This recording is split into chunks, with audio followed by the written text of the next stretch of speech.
And we're live. Yes, we're live. We're here with Johno on a Tuesday morning with all 3,000 of us. Yeah. We're having a little coffee, a little water, waiting for people to come in. We're just going to stare at Johno's mug until some people come in. Yeah. It's on me. It's on you, baby. Oh, thanks. It's all on you. I got it on the handsome guy. There's no one in here.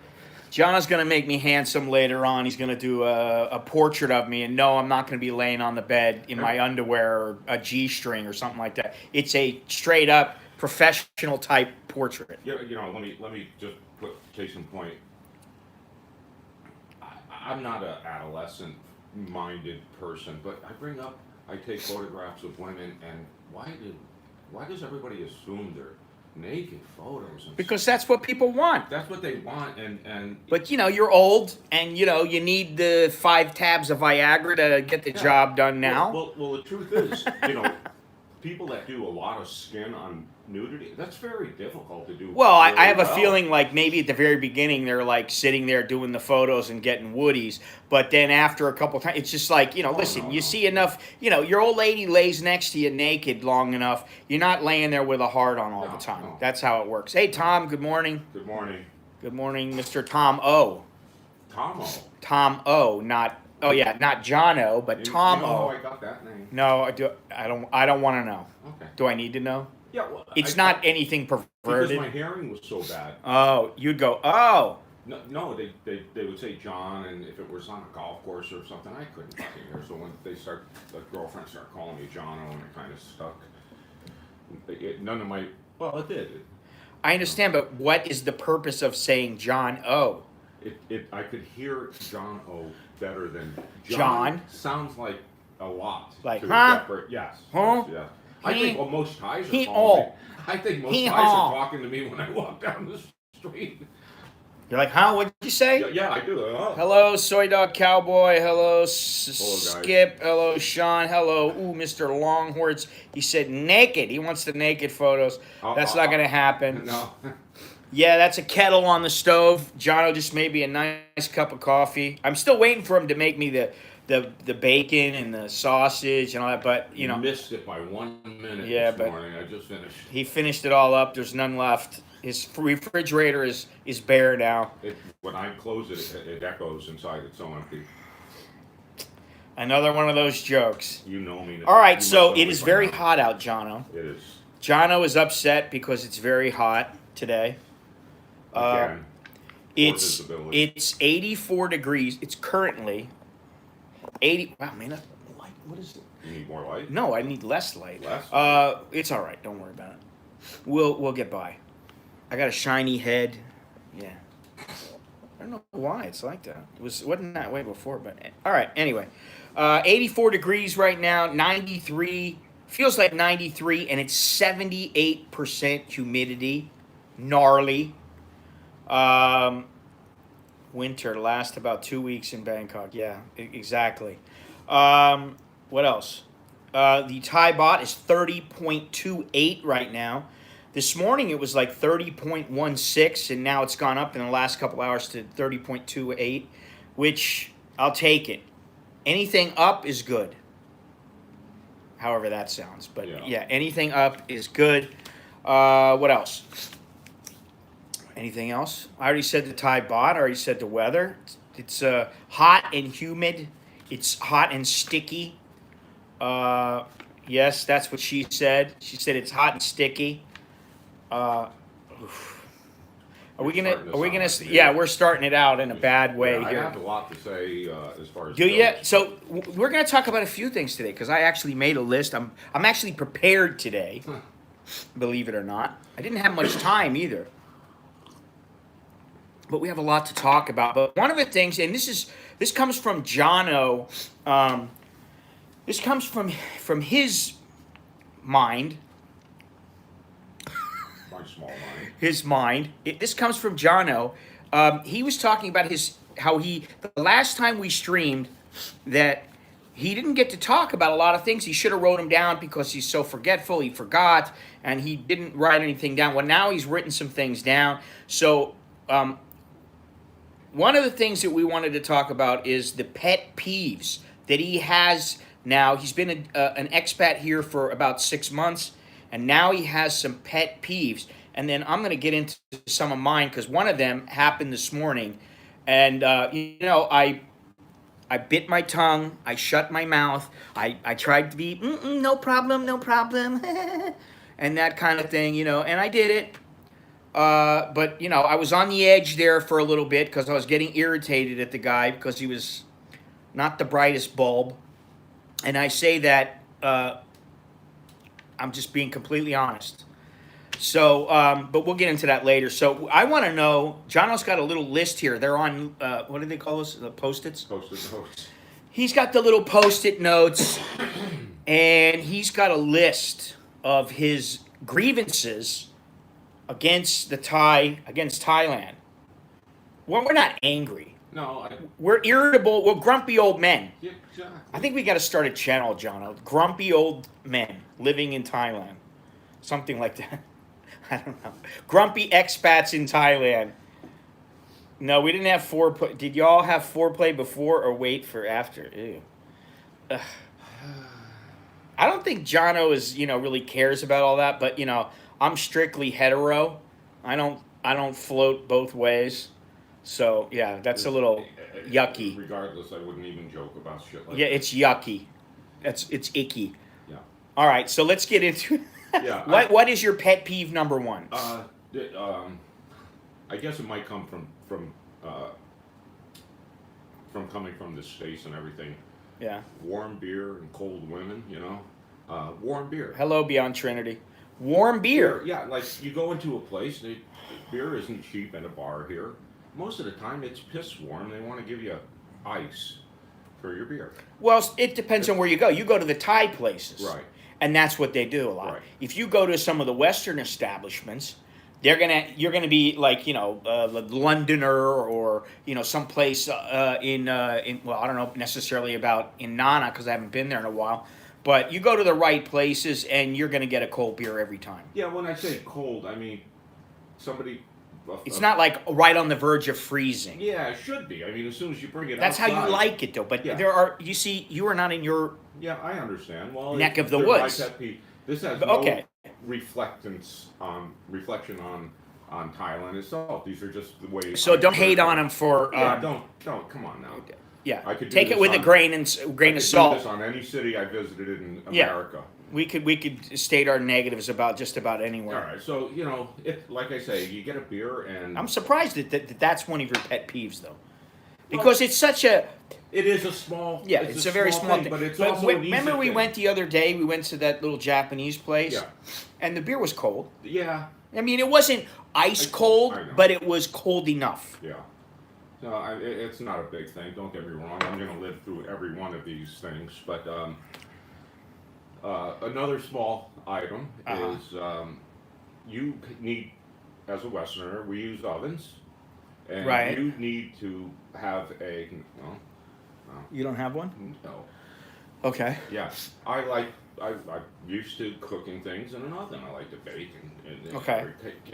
occasionally. But that's fixed quite simply. It is, It's it not is, a but- full-on oven. You Yeah. can very easily, and we have one at my house, and I use it all the time to cook up pork chops with the rub on it. I get the spices and put it on there, and you marinate it. Then you put it in, or you get chicken or whatever. You put it in the oven. You cook it up for about 15 minutes. Boom, it's done. Beautiful. It's big enough to put like a small turkey in.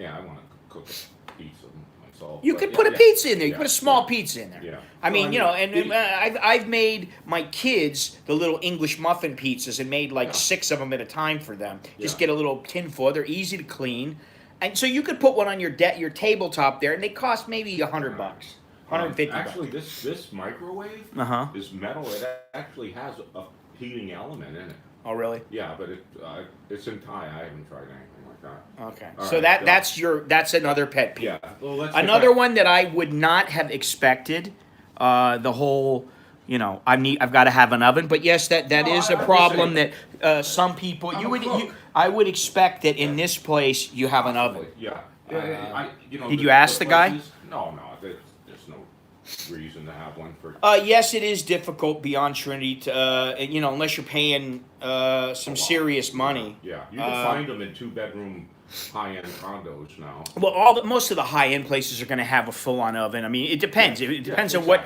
kind of a place it is. This is rented out by one person to you. You have a landlord. Yeah. Yeah, and some condos will come with it. And the thing is that it's another thing that they can tack on an extra 500 baht a month. Yeah. I'm not sure I want because to of heat it. up an oven. And They charge an extra 500 or 1,000 baht sometimes for a refrigerator. Really? Yeah. I mean, you want to rent it from them? I don't have a refrigerator. Oh, no problem. You want a TV? Oh, that's another 500 baht. So they tack that on every month, and it makes them, some extra dough. But yeah, okay, I understand that, and that's why we have a little oven at my house, just because. And we don't really do a lot of. I mean, most of the time I cook in a wok. Mm-hmm. You got a wok? I do a lot of. Yeah, I do a lot. You got a of wok. top- You got a wok, and you stovetop. got a. I could. You got the stovetop, but you have a wok? Yeah. Okay. Yeah. And you I got the cook. microwave, I mean- so you're pretty well set, except for not having the oven. Yeah. He's it's got not a washing machine where the oven is supposed to go. Yeah. I'll tell you, See I that like right the there? fact- There it I is like right the there. fact that there's a washing machine in here. I never hate. Oh hate yeah, that's the- you never tire of that. Yeah. Yeah. Well, actually, that's the thing. Like I told you, most of my clothes are dirty right now because I've been bugging my kids to do my laundry, and they keep getting home too late. So what happens is by the time the laundry's done, it's like 9:30, 10 o'clock because they get home late, they eat, and then I don't want to hang the stuff up, so I want them to do it, but they're sleeping. So I gotta wait. Usually I wait for the weekends. I just do laundry as I need it. I mean. Well, I would like to yeah, do yeah, that. but with 4 people in the house, there's. Yeah, well, it's laundry not every always day. possible for me, for Yeah. sure. Sure. And Another one. yeah, go ahead. I mean, small shit. This is small stuff. Tissues for napkins. But see, you can buy napkins. I know, but I mean, in a place, these Alright. tissues. I got 2 things to say. What?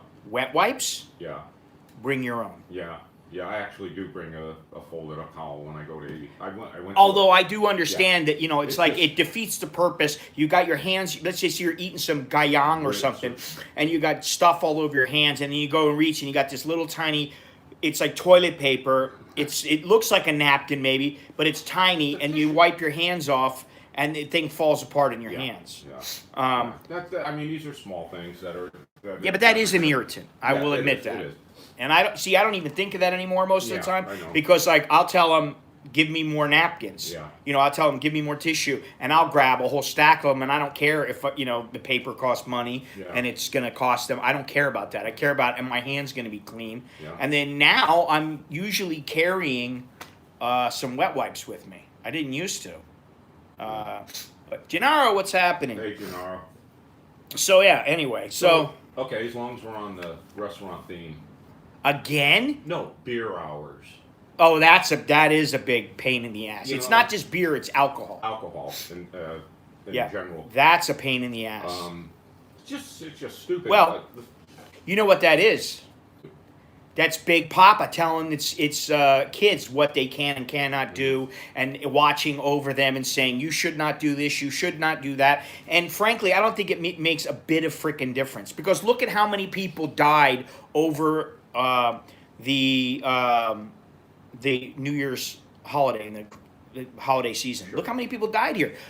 Hundreds, 300 and something, 327, something like that. Hundreds of people died because of alcohol.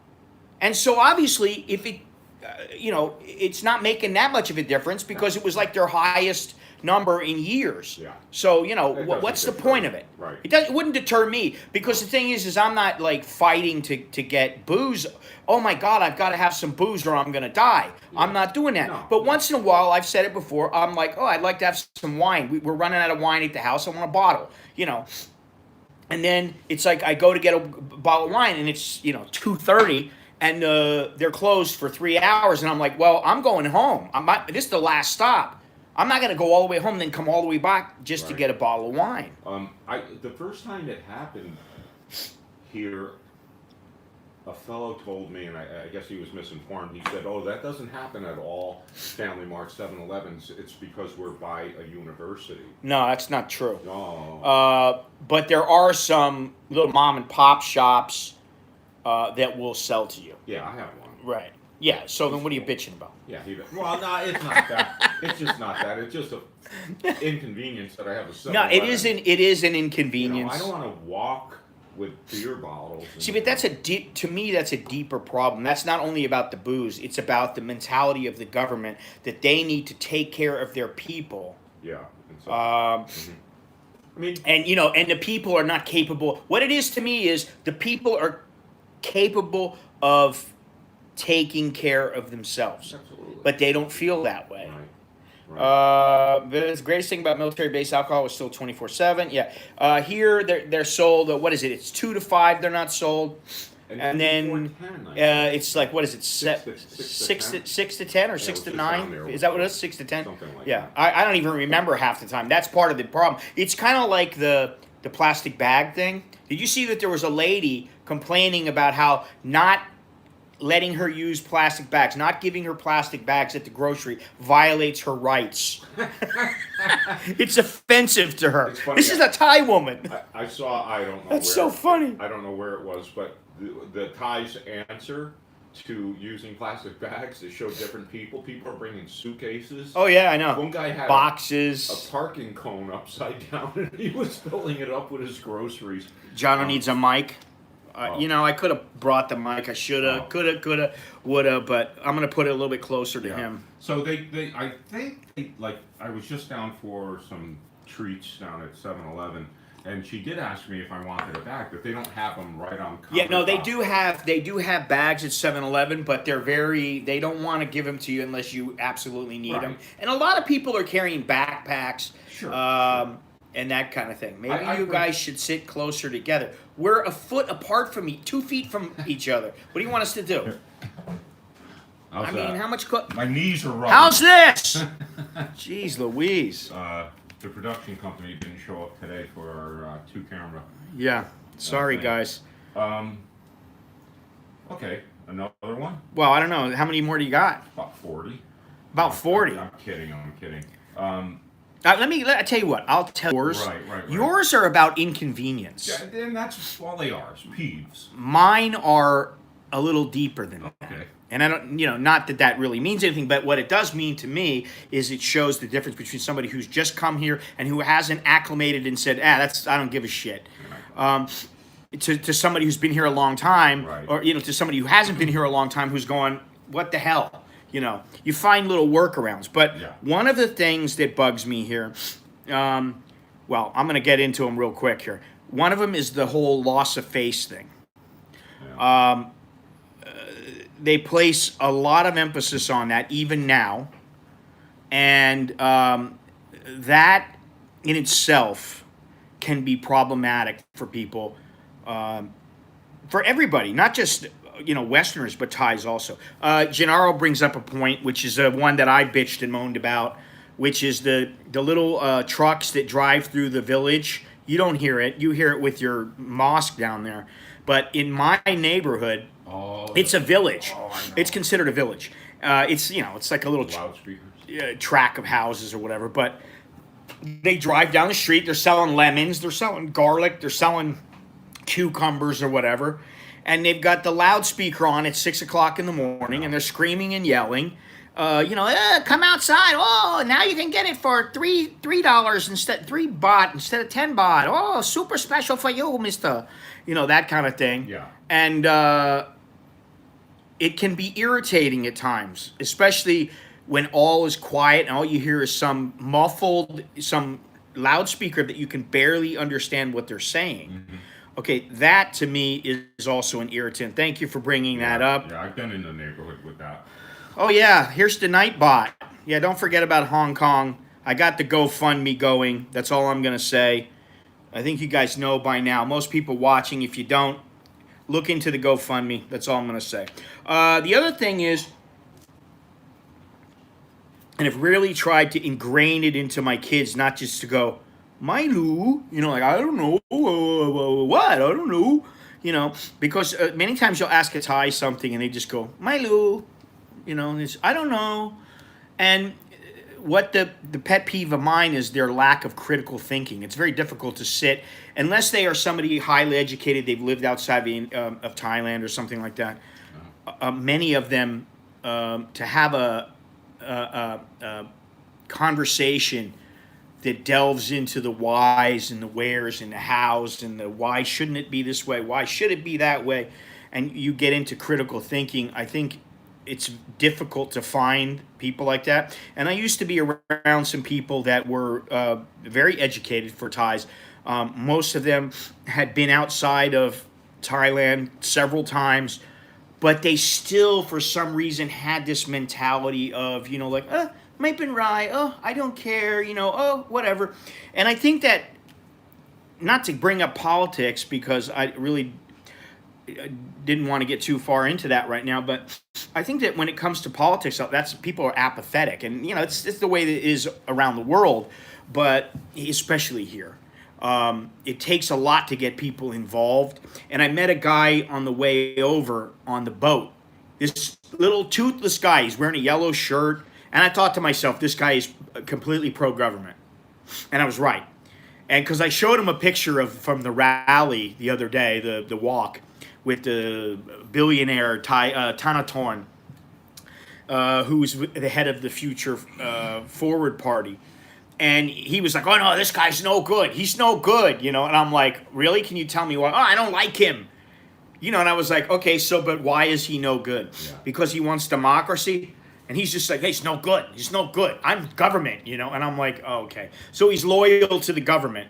And, you know, I don't know if there, I think there's a phrase about loyalty without reason.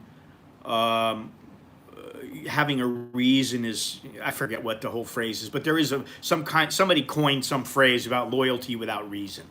Good morning, Mr. Mitch. What's happening? Hey, Mitch. So anyway, so that's one, and I know it's difficult you can't pin that on everybody. Listen, Thai humor is far different than Western humor. Oh, absolutely. It's much more slapsticky.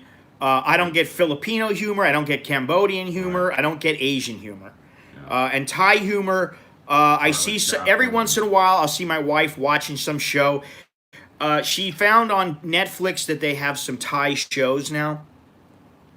And I can't stand them because all the women, they whine, oh, tamai, oh, pee, oh. And it's like, you know, paw. And it's like, oh, God, is that all you do is whine and bitch and moan? And, you know, and then when they have some, like, little comedy skit thing going on, whether it's in a soap opera or whatever, they always have this music in the background that's just, it's like you're listening to a kindergartner with pop, you know, playing with a can that's got, you know, Pop Goes the Weasel or something, and you hear that kind of music. That's what you hear. Yeah. So to me, their humor is not, now I don't know because I don't, you know, even though I speak Thai and everything, I don't sit deep into it. So I can't say that this is true for them because they may have a very deep type of humor. I don't see it though, you know. So when I watch their stuff, it's all about, you know, somebody gets bonked on the head and they make a big face, or, you know, they got the stereotypical fat guy, then they got the stereotypical really smart guy, and then the beautiful girl, and then the handsome man. They always have the same stuff, you know. My ex loved Little Rascals. I met a guy here. His name is Srenahoy or something like that. And he's got all this wavy hair. And he came to this Muay Thai gym that I was at. And he came with the girl or the whatever, the beautiful boxer, who was the beautiful boxer. They made a movie about her. You just had a nice dump. That's nice to know, Soy Dog Cowboy. Very nice to know. We're trying to change the subject of the conversation over to poo. We're trying to elevate the level of our intelligence in this chat, but somehow it's probably humor. It goes right back to farts and poo, you know, and women. But what was I saying? I don't even Let's remember. just stick to poosh stuff. No, let's not. I don't want. I really don't want to talk about that. What is this? I'm kidding. No. Did any com pass? Oh, corn pass. Oh God. All right, go ahead. You tell yours because I'm done. I'm done with mine. And again, when I say this to you guys, you know, Stop prefacing it. You don't need to preface all it. right. We already know this. I sleep with a top sheet. It's very common. Oh, And- Jesus Christ. Well, no. So buy one. I did. I finally found Okay. one. I had to go through hell and over to find one when I found one. He Well, wants- I'm just saying. This is it's just that they have Western type goods, but Well, they're not. most of They us- are not. But see, this is the thing. They're not the United States. yeah, no, I understand. And- I didn't move here to be in a Well, state you of have the to United remember. So, States. see, when you look at one of the other ones that I have is, and you know, see, here's the difference between you and I because you've just moved here and I've been here for a long time. So I'm not thinking about the convenience stuff. Although today, when I got the motorcycle from the boat to come here, I told him to go to Prakanong, and he was like, okay. And then he starts driving. He's like, I don't know where I'm going. I'm like, go to the post office on Sukhumvit Road by Prakanong. And he's like, and I was like, oh my It's a God. BTS station. How can the guy not know where it is? Yeah. And I thought, well, maybe he's from the village or something. So I held back my temper. I didn't want to get upset with him or whatever. And so finally he stops on the way to Sukhumvit. He stops and asks this guy. And the guy looks at him. This was another driver, another moto driver. The guy looks at him like, oh my God. Like, what is the deal with you? So then we finally arrive. And I give him 100 baht. And he goes... He gives me 20 baht back, and I go, it's another 10 baht, buddy. You know, I'm like, it's 70 baht. He goes, I don't have another 10 baht. Now, I don't have change. So I'm like, all right, whatever. No problem. You know, just what. But I'm thinking to myself, you can't even, you don't even know how to get here. I got to worry about, are you going to get me to where I'm going? That's the last thing that somebody on a taxi or a motorbike taxi wants to have to worry about. Right. And it's happened the other day when I was coming from here. I told them to go to Ta Lua Wichit, which is the Wichit Pier, Rongrian Wichit, which is the Wichit school. And the guy goes, "Where's that?" I go, "It's the boat station by the Wichit school." And he's like, "Wichit?"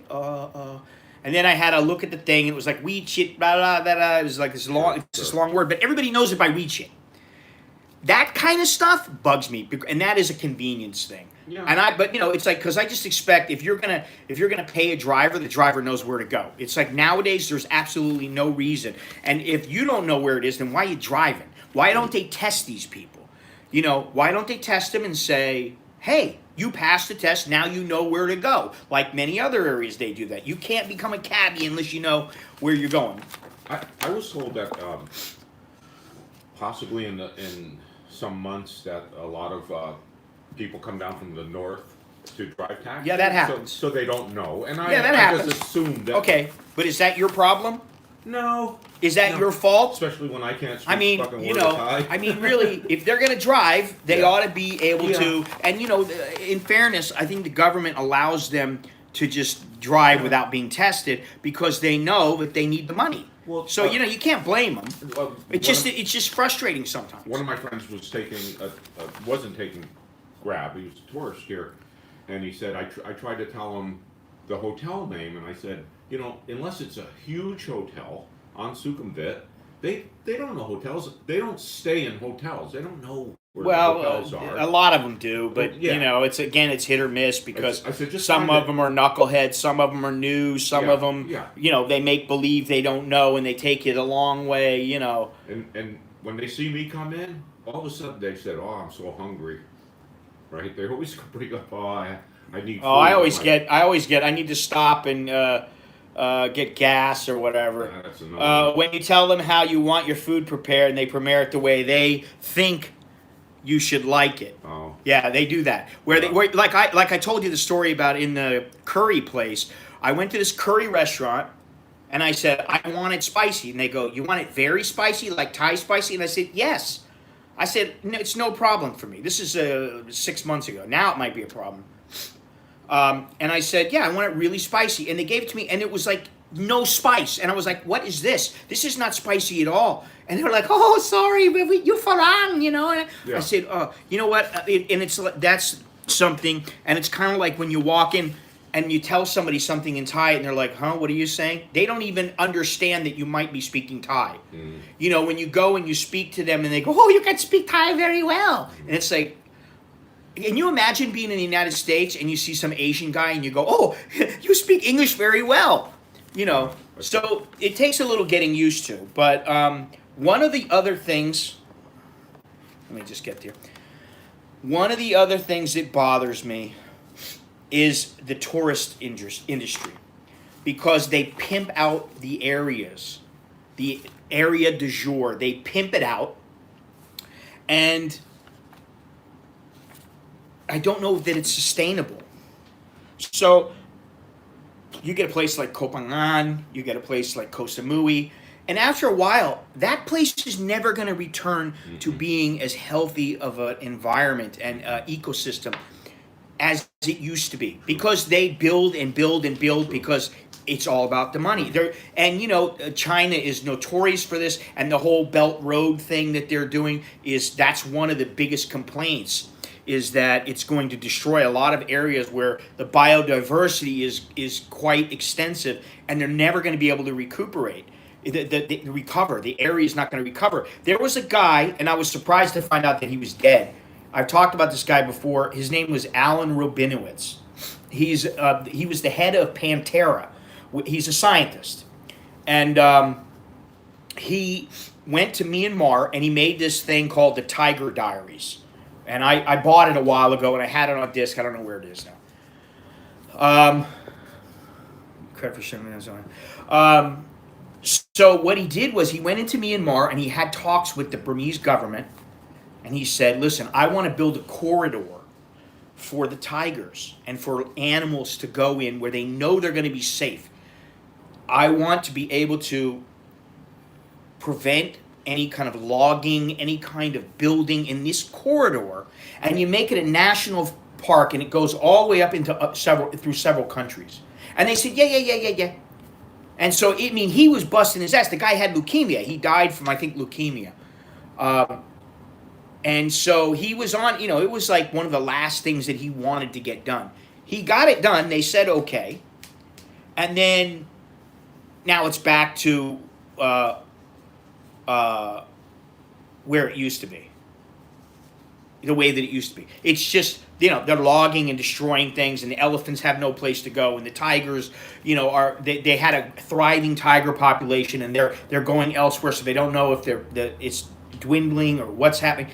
Those kind of things, that always bugs me, but it bugs me anywhere. I wouldn't say that that's a Thai peeve of mine, because that's in Myanmar, but they do it in Thailand too. And one of the things, the guy that I talked to this morning, the little old guy, the toothless guy, told me that he used to work for the forest for 10 years.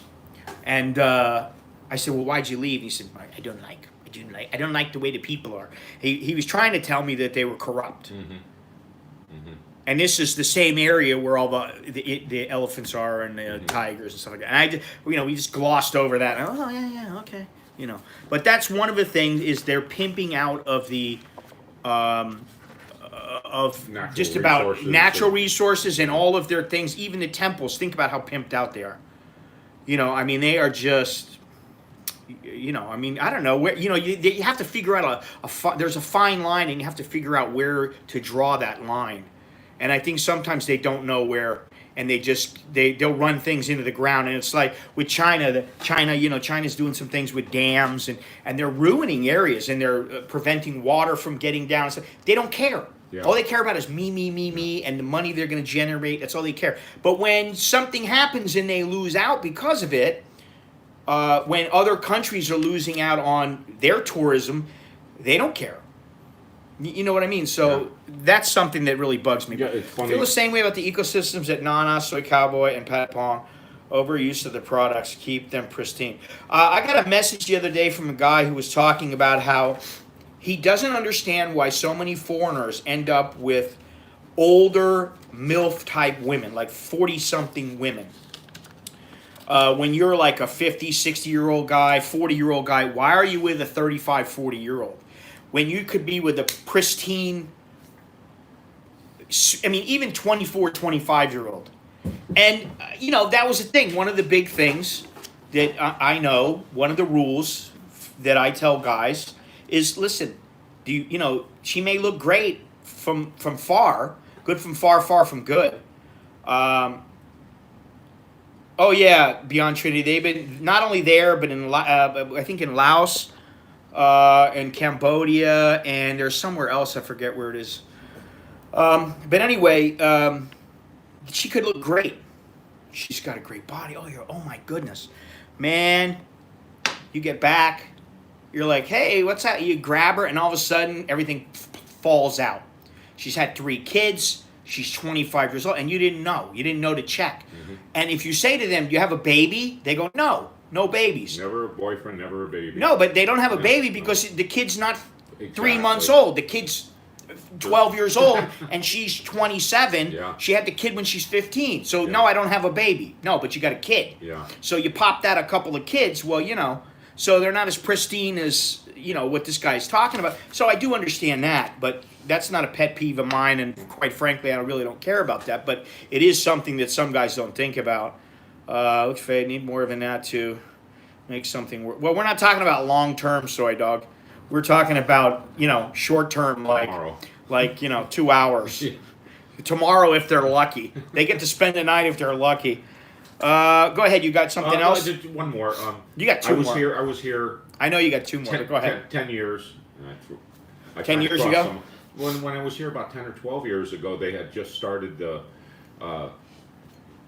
added service charge to checks, I think.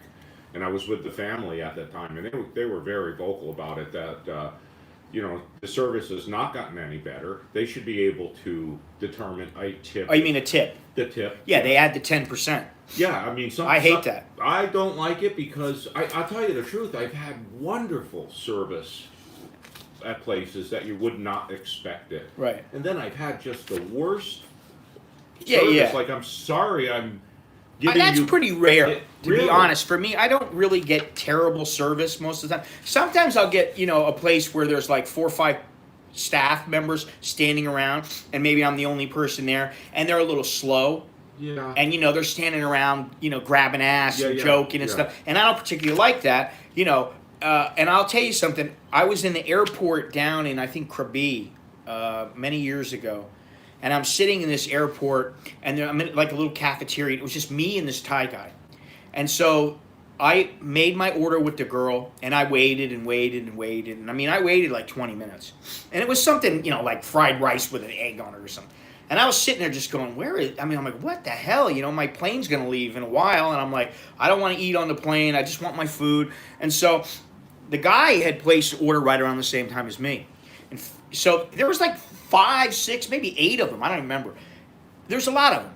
And they're standing around. And so the Thai guy's like he's going, snapping his fingers.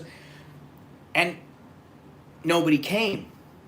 They're just standing around in the back. They're not looking, they're so busy with everything else. Oh my God. They forgot that, hey, this guy's going to pay the bill. He's going to give me my tip or whatever. They don't think. So finally the guy slams his hand down on the table.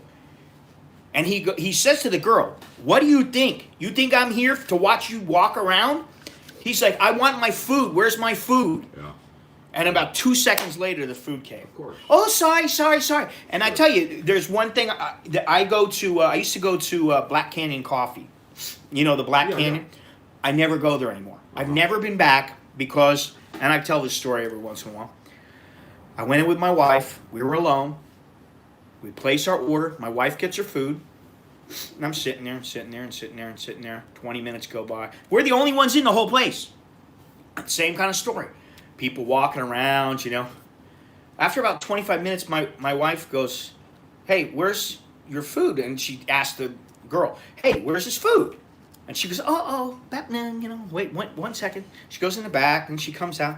And then she goes, how come they're both coming up right away like that? That's not supposed to happen.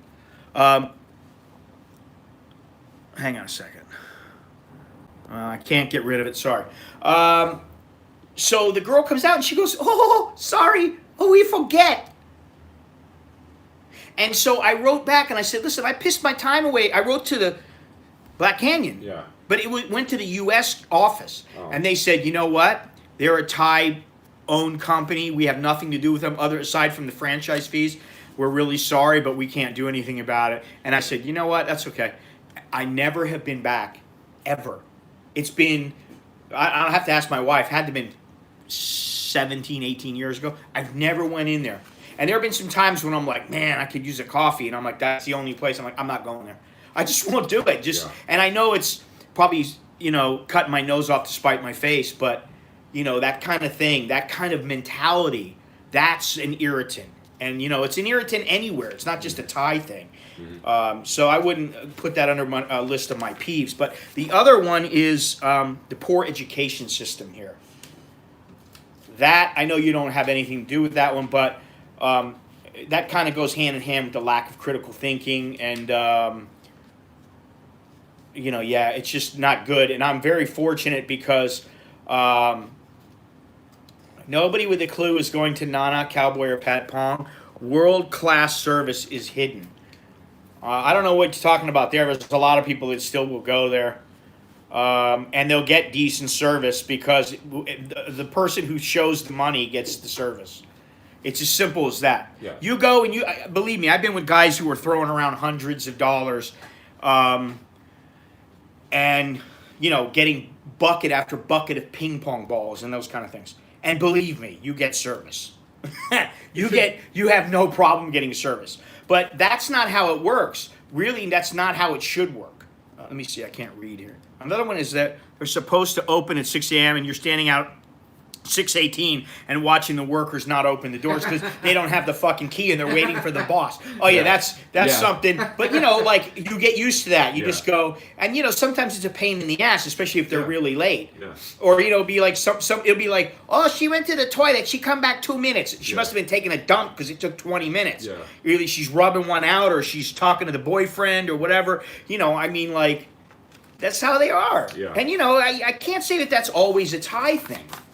But the whole coming in late is a Thai thing. Oh. Think about it. If you got the responsibility, wonder if they ate, oh God, beyond trade. No, I don't want more coffee. I had one this morning, I had this one, and I don't want to get the shakes, but you can have one. On you. MILFs are better than young girls. Yeah, well. Yeah, I'm not even going to go there. No, I don't always agree with it. How many? No, I understand that, but when you're 25 years old and you're with a 22-year-old. Oh, that's cool. And you could say that the MILF is better, but do you really want the MILF? Sure. Jono, Beyond Trinity wants to know, what was your complaint with the bed sheets? Besides the fact that you have to wear Depends in order not to shit all over them. No. I have a comforter. Right. Right, and I don't really care for air conditioning 24/7. Everybody goes, oh, but you have air conditioning, just do it. So the comforter is too freaking heavy. I just like a small top sheet on me. That's all. You just like to feel the sheet on top of you. I do. You can't throw the quilt or the blanket off of you and just have nothing on you? Well, I got one. Okay, another thing. I kept the windows open one night. I woke up with mosquito bites. Yeah, well, I don't know why you do that. Well, because I don't like the air conditioning on Why? a cooler night. It dries up my nose. I just don't like the feel. Yeah, you need one of those Chinese humidifiers. Yeah, those things that add even more humidity to the thing. Don't you get 2 sheets when you buy them? No. He didn't buy them, did you? No, I bought the sheets. There's no. I never sleep under the sheets. No, I don't either. Well, look. I have to ask you this, even if you're 65, but you sleep in your birthday suit or No, a pair underwear. of pair of undies. Yeah. I don't wear my Manscaped when I sleep. Well, I need something on. Silk pajamas. That's a little too much information. Yeah. No, kidding. A little too much info. So yeah, that's about all my. You got another pet peeve still. I do. You were just telling me about it when you were standing outside. You were talking about the costs. Oh, yeah. About how nothing is cheap here. Nothing is cheap. Even cheap things aren't. cheaply made things aren't cheap. They're not real cheap like No, and they everybody used to says, be. "Oh, you're getting Farang prices?" No, not really. When I go down to the market down here, the all Thai, when it's marked, it's marked. Maybe Right. they barter. But Well, you can always barter, but there are places they don't even. I mean, you go into the mall and you got some little place and it's like this is 60 baht and it's marked. It's 60 baht. 60 baht. Now it may be cheap and cheaply made, Right. but on the whole, this place has gotten more expensive, and the prices have gone up. And while it's still cheaper in some categories, it's more expensive in others, and I think it evens out with the exception of accommodation. Labor, Always cheap. if you're paying somebody for something, and food. And if you're eating Thai, and this is the thing, oh God, they're getting all worked up about you using the grinder. See, I have a grinder like that. That's like a salt. It's a coffee one? Yeah. Well, Soy Dog Cowboy, that's why you use your Thai. You negotiate. It's not difficult to negotiate, and they will come down on prices. And if you don't, you tell them, see you later. Adios. Arrivederci. Jerkan mai. Yeah. There's a stall. Choti. 30 feet. Jerkan mai. Yeah. Ah, Yeah. that's no Soy Dog Cowboy. I'm sorry. Listen, it takes me 2 seconds to negotiate. Really. I just go, hey, don't give me that price. I know that's not the right price. It's not 40 baht. It's 25 baht. Oh, no. Oh. They do that with me. They used to do that with me for the film on your phone all the time. The film you put on the protective film. They used to tell me, it's 400 baht. I'm like, listen, I got it like 3 weeks ago, and it was 300 baht. So don't tell me it's 400 now. Okay, 350. No, 300. Okay. Yeah, they could have the saving face. Sometimes it's cheaper, Soy Dog. Sometimes it's cheaper. You go to the markets, and sometimes, like my wife constantly goes, and I go there sometimes too, to like the fresh markets, and they're cheaper. Like the vegetables and fruit are cheaper. You get a lot more for maybe the same price. Best way to negotiate is just hand over your wallet and tell them to help themselves. Oh yeah, that'll work. Do what? Well, I tell you what. Once you hand your wallet over to me, give me the credit card. Approve everything, pre-approve everything, and we'll go from there. Yeah, I also think that when they see a non-Thai person living here, they generally assume they have a lot of money to spend. Well, do, listen, some don't. that's because of where you live. You live in an area that people who are poor do not live in this little area that you're in. I understand. They don't have. You're not going to have some little Thai who, unless they're living in the closet, and they're the maid or something. You're not going to find a guy who's making 10,000 baht a month living in this, local area. You go down a little ways, or the other way. Yeah, okay. You'll find some places, and that you start getting into the older areas. But for this, it's like Yeah, but you got to negotiate, man. I mean, like my wife is constantly getting things like dishes and stuff like that. And when I go there, I'll tell her, "Listen, how much is that over there?" And she'll go, "Oh, it's 25 baht or whatever." Okay. And I just tell them, "It's 25 baht, right?" Yeah. Okay. Here, just give them the money. We have a market right by our house, Happy Land Market. We go there all the time, both my wife and I, my kids and I, and when we want something, we know about how much it is. And so if they try to play some game with us and give us a higher price, we just go, no, it's too much money. That's not what it is. Yeah, exactly. And you have to be willing to there's a way to go about negotiating it. You can't just go, "Oh, you're an asshole. You're charging me an extra 10 baht." If you do that, they're going to be like, "Well, I don't care how much you give me. We're not that desperate," because they're not that poor, most of it. They're working in a market, selling their stuff in a market. Sure. They're not dirt poor where they got to have your, 100 baht, where they care so much about it. They're, if you start mouthing off to them in a bad way, they're going to be like, no, go ahead. And it's just what the Chinese merchants do that all the time, though. They give you a price, that's it. They're not negotiating. They're like, well, you don't like it, too bad. Yeah, you can't hammer fist them. You can't just be blunt with them and destroy them and say, "You're an asshole. Why you charge?" You have to be nice. But go, "Oh, come on, I'm very poor. I got too many kids. I got my wife. She's not gonna love me if I pay more than 100 baht." And you have to give them some bullshit line. I I also heard that if you do agree on a price and you don't buy it, they become very pissed off. Yeah, but so what? Yeah. You have the right to say no. Yeah, I know. And this is what some of them, they get pissed off about, is you go, you know, like you go, oh, okay, how much are you going to charge me? 150 baht. No, I'll charge you 100. No, 130 baht. And you go, nah, you know what? Nah, I don't think I want it. And you're like going, I don't really want it that bad anyway. Exactly. And then they go, okay, 100. And you're already like starting to turn around. Yeah. And then you go, I don't want it now. You know, they took the joy out of it. Yeah. Which is kind of what you do to them if you try to negotiate in a harsh way with them. It takes the fun out of it. You got, you know, this is the thing. The ties, you got to try to keep it fun. You got to keep it light, superficial. The same thing with the motorcycle guy today. I was like, inside, I'm thinking to myself, you stupid son of a bitch. I'm like, you're telling me you don't know where the post office is right up the street on Prakanong? I'm like, how can you not know this? You know? And then inside, I'm thinking these things. And on the outside, I'm going, "Mai pen lai, just go to Pai Sukumbit. Oh, mai pen lai." You know, and I'm thinking to myself, I'm dumbing myself down. But you got to do what you got to do. Yeah. And you know, and then the other thing is that, you know, people are not always going to respond the way that you want them to respond. Of course not. So, you know, you getting pissed off and, you know, is not always going to work. It's not going to solve anything. Doesn't do anything. It doesn't. In fact, it has a negative consequence. You know. Yeah, I don't walk around thinking what a horrible thing it is. Yeah, you do that to a taxi driver. You push him too far, and the next thing you know, guy's whipping out a machete.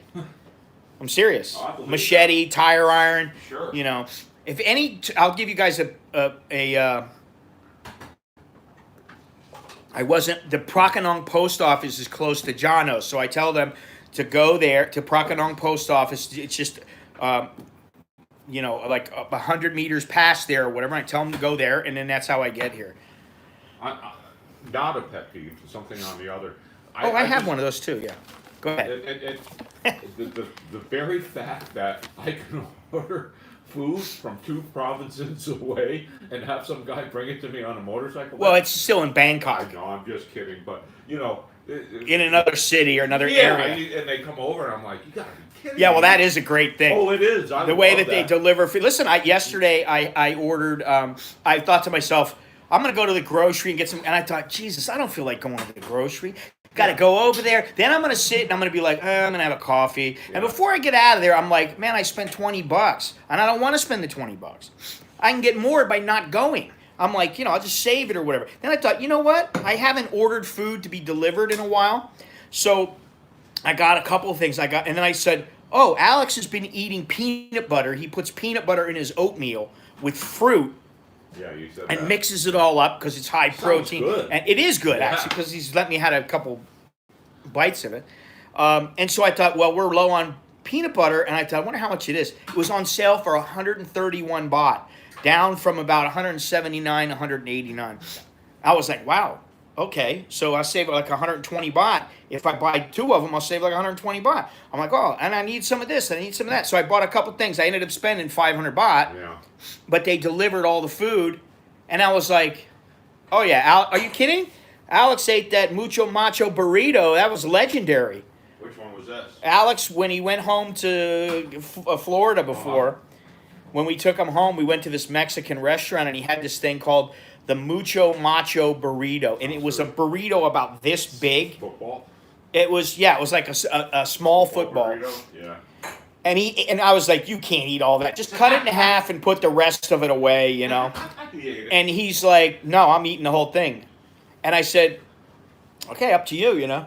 And he did. He ate the whole thing. That's I mean, now because he's on his health diet. Oh, yeah, I mean, he's... What's today? The 14th. Tomorrow, supposedly, we're having pizza at my house because we've been eating healthy in the house. Yeah,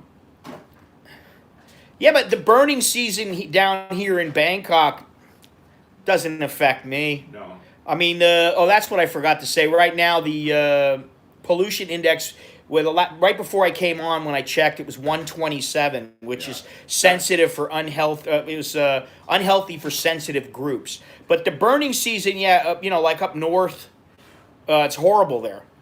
But that's one reason I won't live there. Yeah, a friend of mine has a cooking school in Chiang Mai, and we went to visit. There was a barn, I don't think 150 yards away. This was in December, and he said, in February, I will not be able to see that barn. And I said, Yeah. no way. No, it's But true. it is. It's true. It's And as much as amazing. I would, I think about, oh man, maybe Chiang Rai would be a good place to. Yeah, No, well, I just don't want to. But I will tell you this, and I talked about this the other day. One of the things that I wanted to do is to go up into the hills where the opium fields are. Oh, yeah. Not for me to Right. take part in usage, but to photograph them. Yeah. And then they just eradicated a lot of them, and now they're coming back. And so, and I know some people that are in that area that could help me. So I always think about, man, I want to go up in that area, and I want to, like spend like 2 weeks up there in the hills. You just disappear, The worst thing is that it isn't always due to Thailand per se. No. It's from the northern, the jet stream that comes down.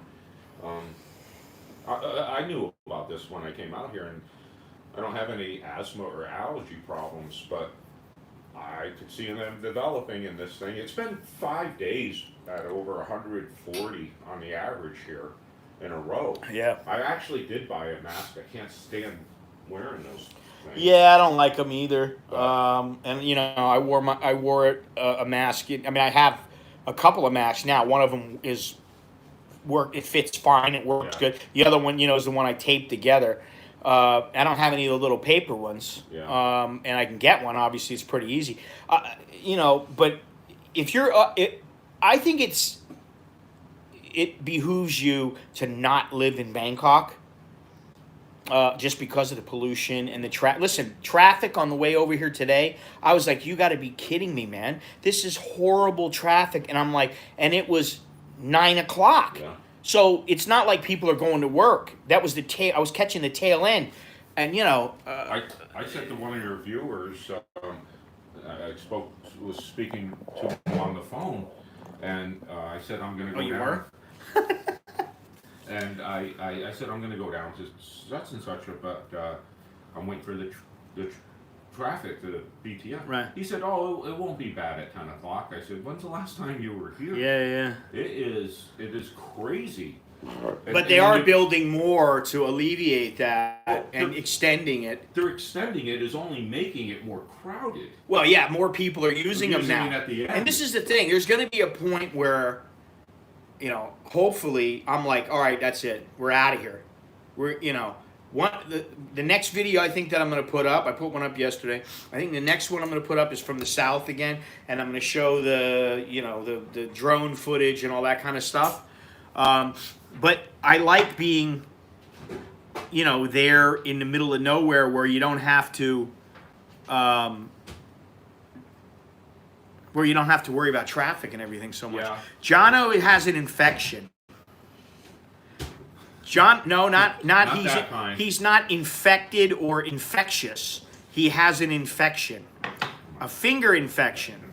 So he's been whining about it for the last couple of days. He had a little fingernail extraction. The doctor sliced him open and gave him some Quaaludes and some Rohypnol, and now he's feeling much better. I asked some for my old lady too. I said, "Hey man, I got my old lady at home too." So he gave me a few. He more. gave you a couple of bottles. It's funny how hospitals and doctors. We're joking, by the way. No, I did. I got an infection. I couldn't even bend my finger, but. You see, of course I knew he was going to get this. I'm sorry. That way you only put your finger in good girls and not bar girls. You see? And I was the one who the first thing that I said to Johno was why have you been scratching your ass so much? Because I know that's how it got infected. And he's like, "No, I wasn't doing that. I don't know what I did." But that was the first thing I said. You got to be keep your fingers in clean things. Keep your hands clean. Wash your hands. Don't put it in them dirty loose women. He's out there smoking a cigarette. Oh, you can't see him because of the light. I think he lives on the 29th.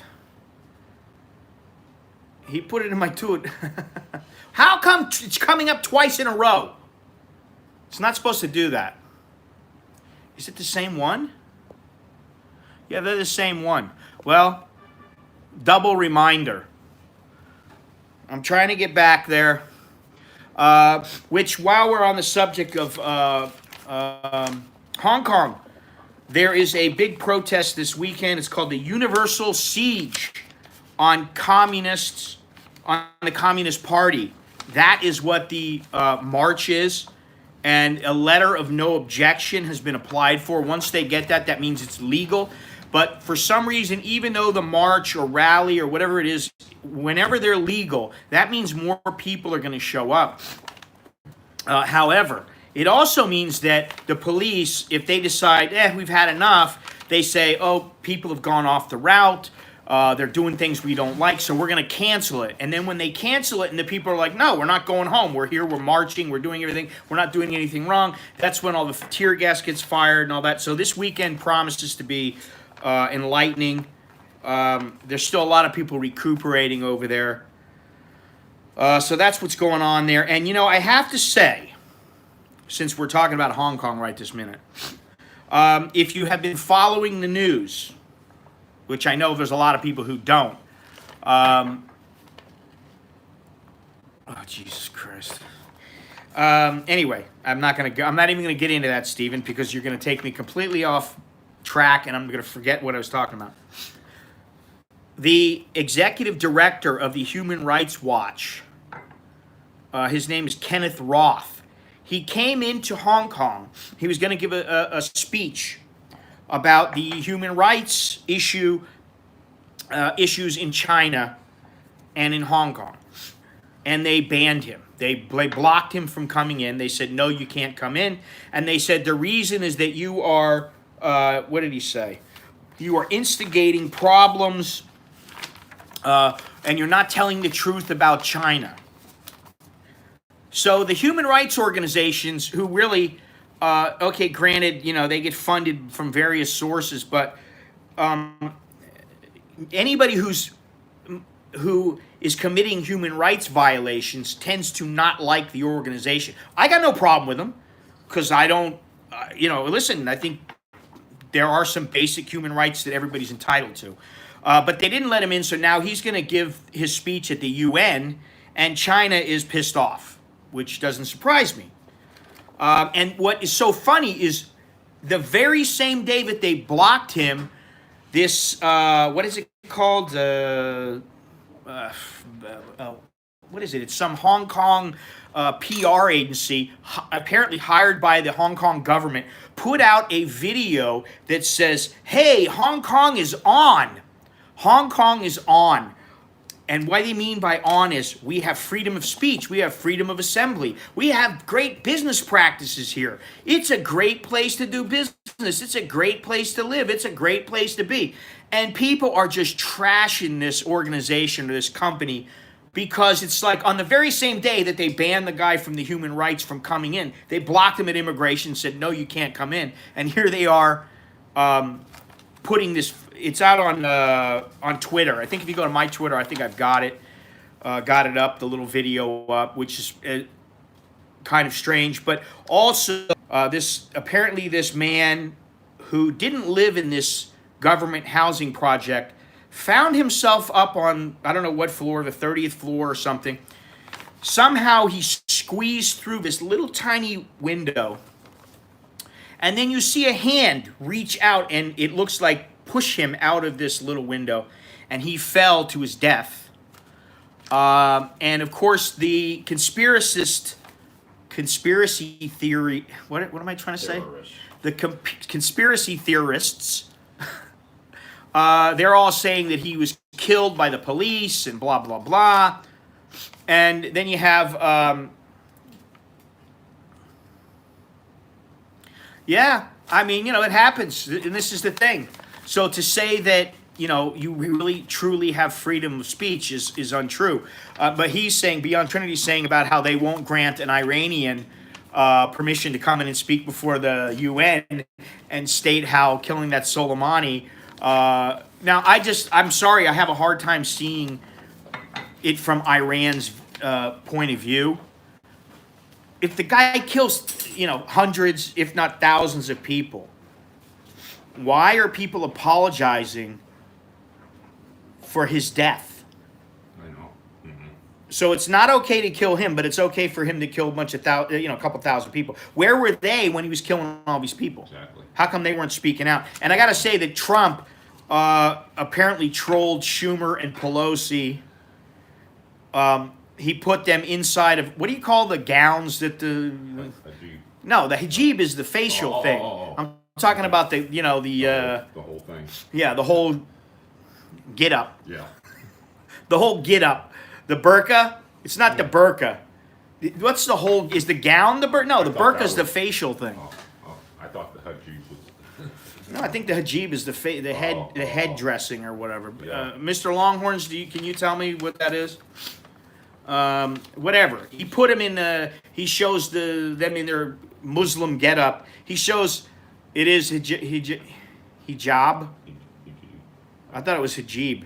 I don't know. Anyway, whatever. You think you get with their little getup. I hate to put it that way, but that's the only thing I could think of right now. He put Pelosi and Schumer in that dress and said, these are the people, they side with Iran or something like that. He put something up on Twitter. I'm not sure how well that went over with people. Birthday suit? Yeah, okay, Steven.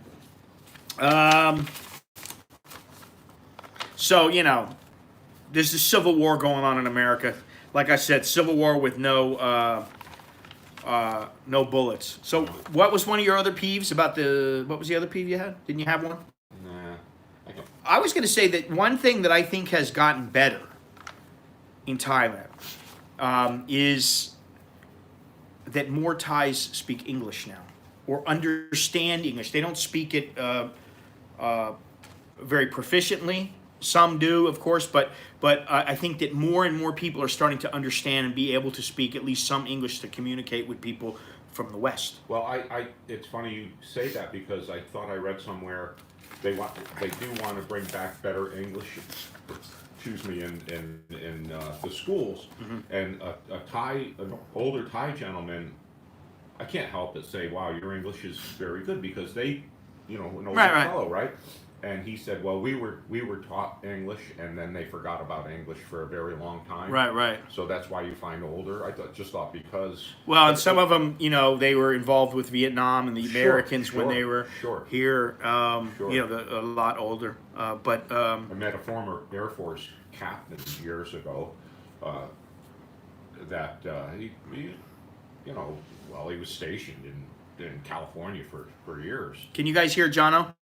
Anyway, he was on. He said it was just. I think he was trying to say that it was just like in America when immigrants came over, they would abandon their native language, become more American. He thinks maybe by. Do they do that now? Yeah, well, in America, no, not really. Yeah. I don't think so. But he said I think it was a reluctance to learn a Western language out here. It made him less Thai, maybe.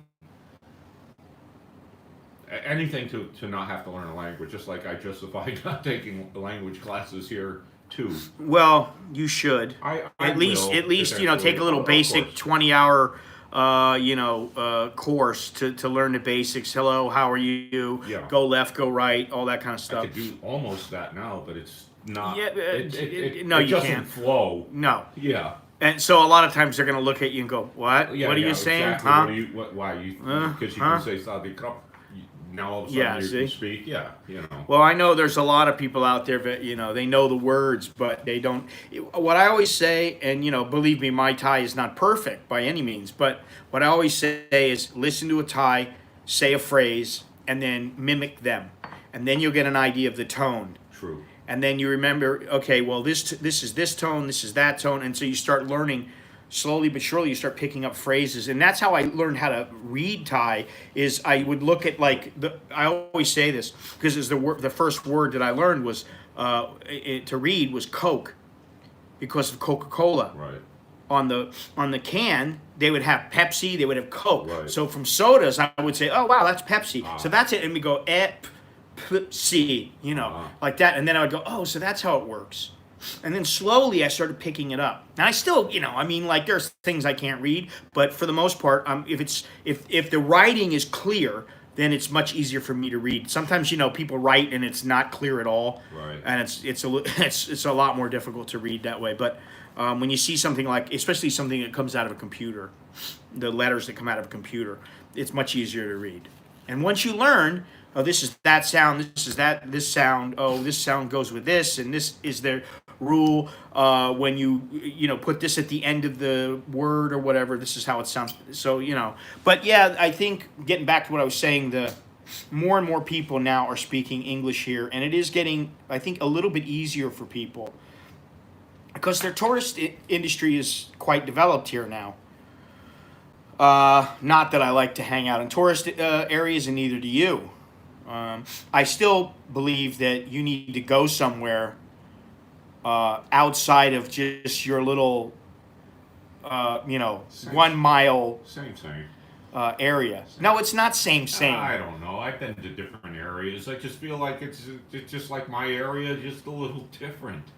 Honestly, I'm not saying I don't want to experience different areas, but I'm new, just like this place. But we're not talking about a newt. I'm talking about go to like another province. Yeah. Go to. Don't go to Chiang Mai. Yeah. But go to Lily or go to some other area. Go to well, don't go to Mukdahan, but there are places that you can go. Yeah, like Patong. I'm kidding. Yeah, you'll love it there, Johno. No. Knowing you'd be like, I can't hang out here. I'm pissed off. I when I went there about 2-3 years ago with my buddy. Chandri. We couldn't get out of there fast enough. It's just. Well, I lived there for a year yeah. in that area. I lived right on Soi Bang La. And right off of Soi Bang La, and I worked right on Soi Bang La in this little shop house. And I hated it. To be honest, I hated it. I mean, at first you're like, oh, wow. And, listen, you don't hate it when you walk down the street and you see some chick in a pair of hot pants and you're going, oh, my God, look at the body on her.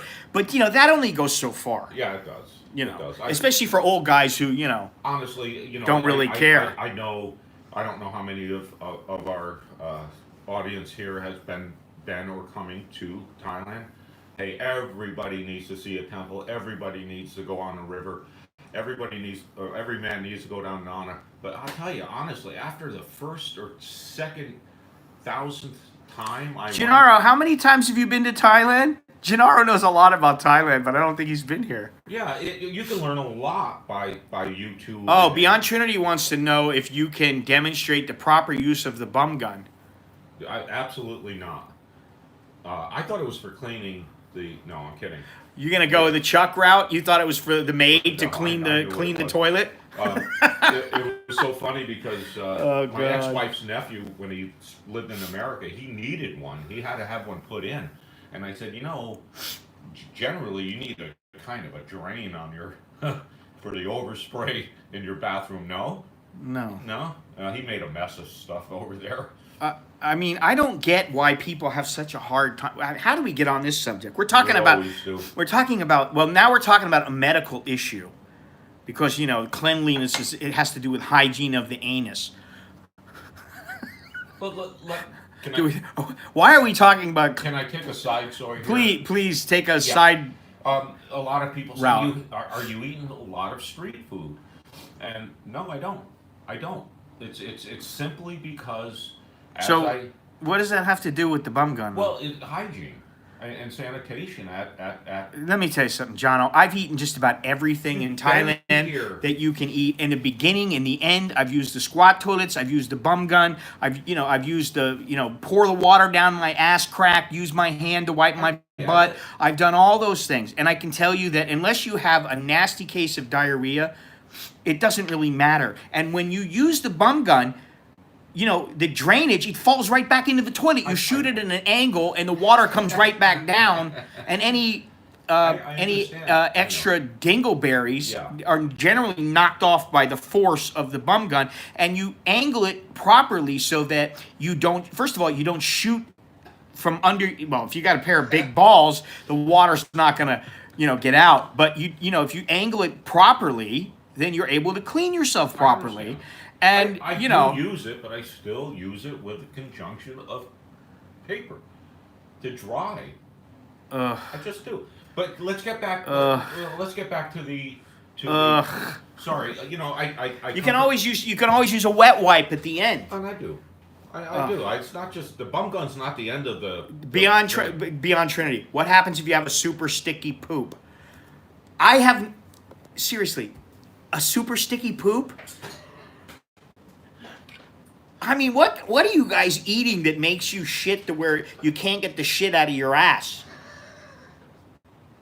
I've never had any problem using the bum gun.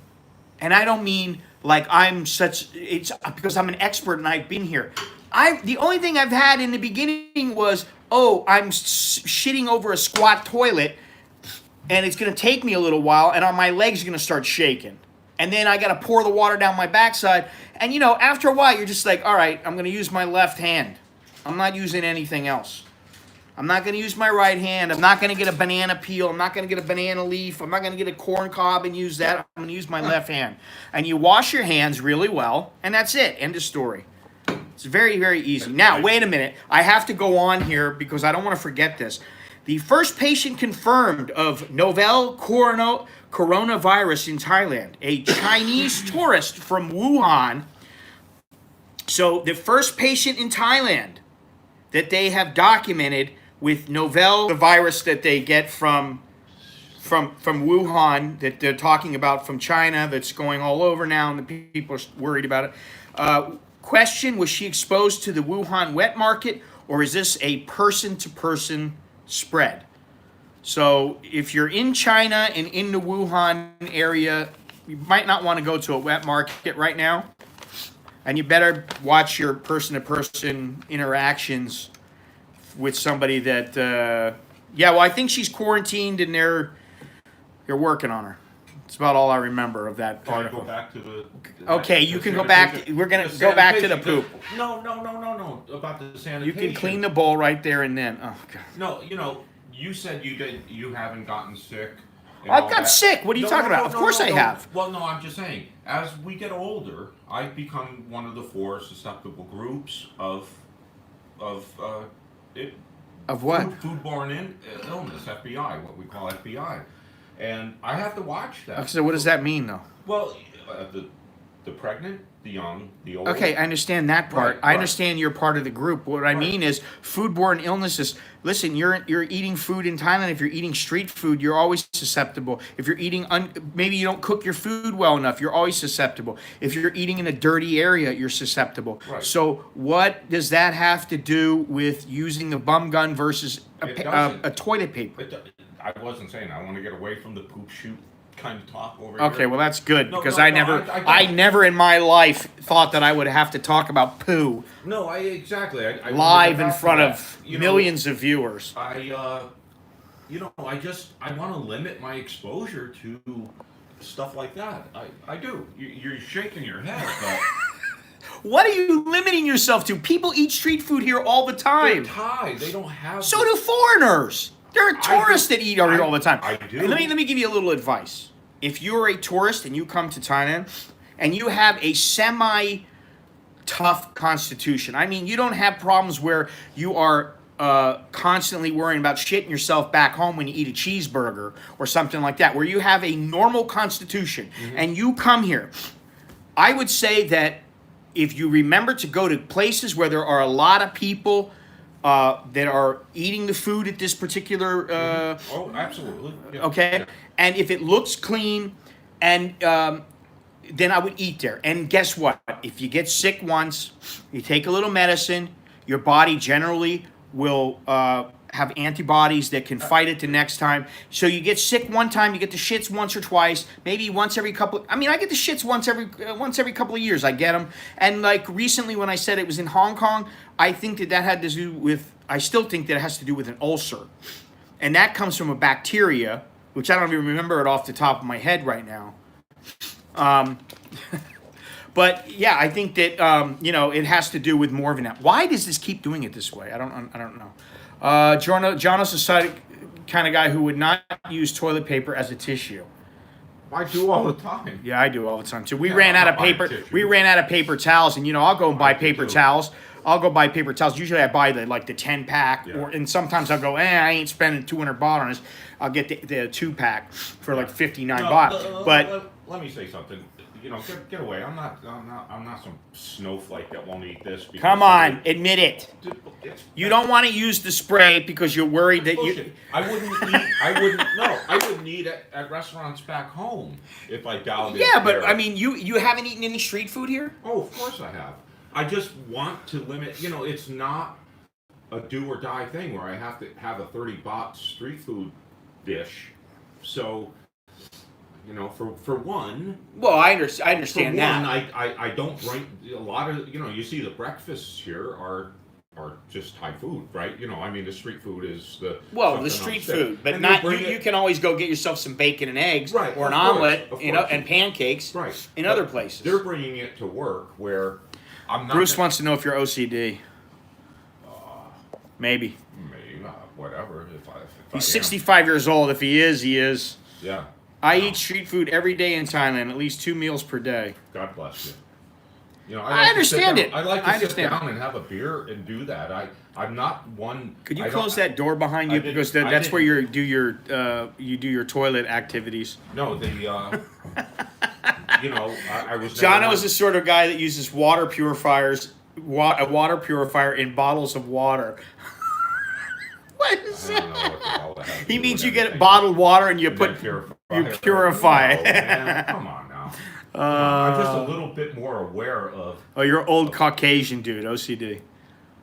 That's pretty good. That's not Yeah, bad. that's pretty good. That was. It's not bad there, Mitch. No. Good Very joke. Good, very good. No, I don't. I mean, I have to admit, I've worked in restaurants where I'm thinking I would not eat here. You mean you've been in like a Hell's Kitchen type? No, no. Well, what do they call them? Kitchen nightmare. Well, for instance, you're supposed to cool. Do you food. iron your underpants? Inquiring minds want to know. Sean? No, No, I'm not like Monash that. wants to know if you iron your underwear. Yeah, whatever. No, he's not that I'm not bad. like that. He's not that Come on bad. now. I'm just saying, Stop wanna breaking take his care of balls. My health and my. I hate when the public restrooms use TP for hand towels. That is my pet peeve. Yeah, I found out you just got to layer a bunch of them to make. Like Well, a I don't free like pie. it when you go in and you try to pull the paper Yeah, down it's and it just just rips a- right in your hands. It's like, what's the point of this, you dumbasses? Yeah. Why don't you kill a million trees and then tell me, you want 10 million people to wipe their ass with Yeah. this, To with this respond to paper. That, no, I don't have hand sanitizer. I'm not crazy about this stuff. You have wet wipes though. They're run out, so if you're thinking about it. I'm not thinking about nothing. I don't want to shit on your toilet. I don't want to. Now, after hearing you about your foodborne illnesses, and what might have happened to you the last couple of days, because you were telling me the other day you had some bad stomach problems. Last week, I just found out I can't eat any more spicy food. That's pretty much outside. I mean, there was a while I couldn't put crushed pepper on pizza or anything. Oh God! know? My wife made some pork with staw. Staw is a bean, it's stink bean, and when you pee or you shit, it stinks. I mean, it really has an odd smell. Huh. And so, but she loves it, and I like it too. It's good. Uh-huh. But she made it really spicy, and she goes, "Oh, have some of this." She gave me a little bowl, and I go, I have a piece of it, and I just go, Jesus. I go, man, this is so spicy, She's like, it's not that spicy. And I was thinking to myself, Relative. before it used to be to where I could eat it, and I'd be like, all right, it's a little spicy, but I like it. Now I'm like, I don't feel like eating this. I'm the same way. I just don't want the sphincter burning. Well, I don't like that feeling. I thought I liked spicy food most of my life, which I do. Wouldn't mean I put hot sauce and peppers on everything. But I was sitting with a Thai woman, and they ordered something normal spicy.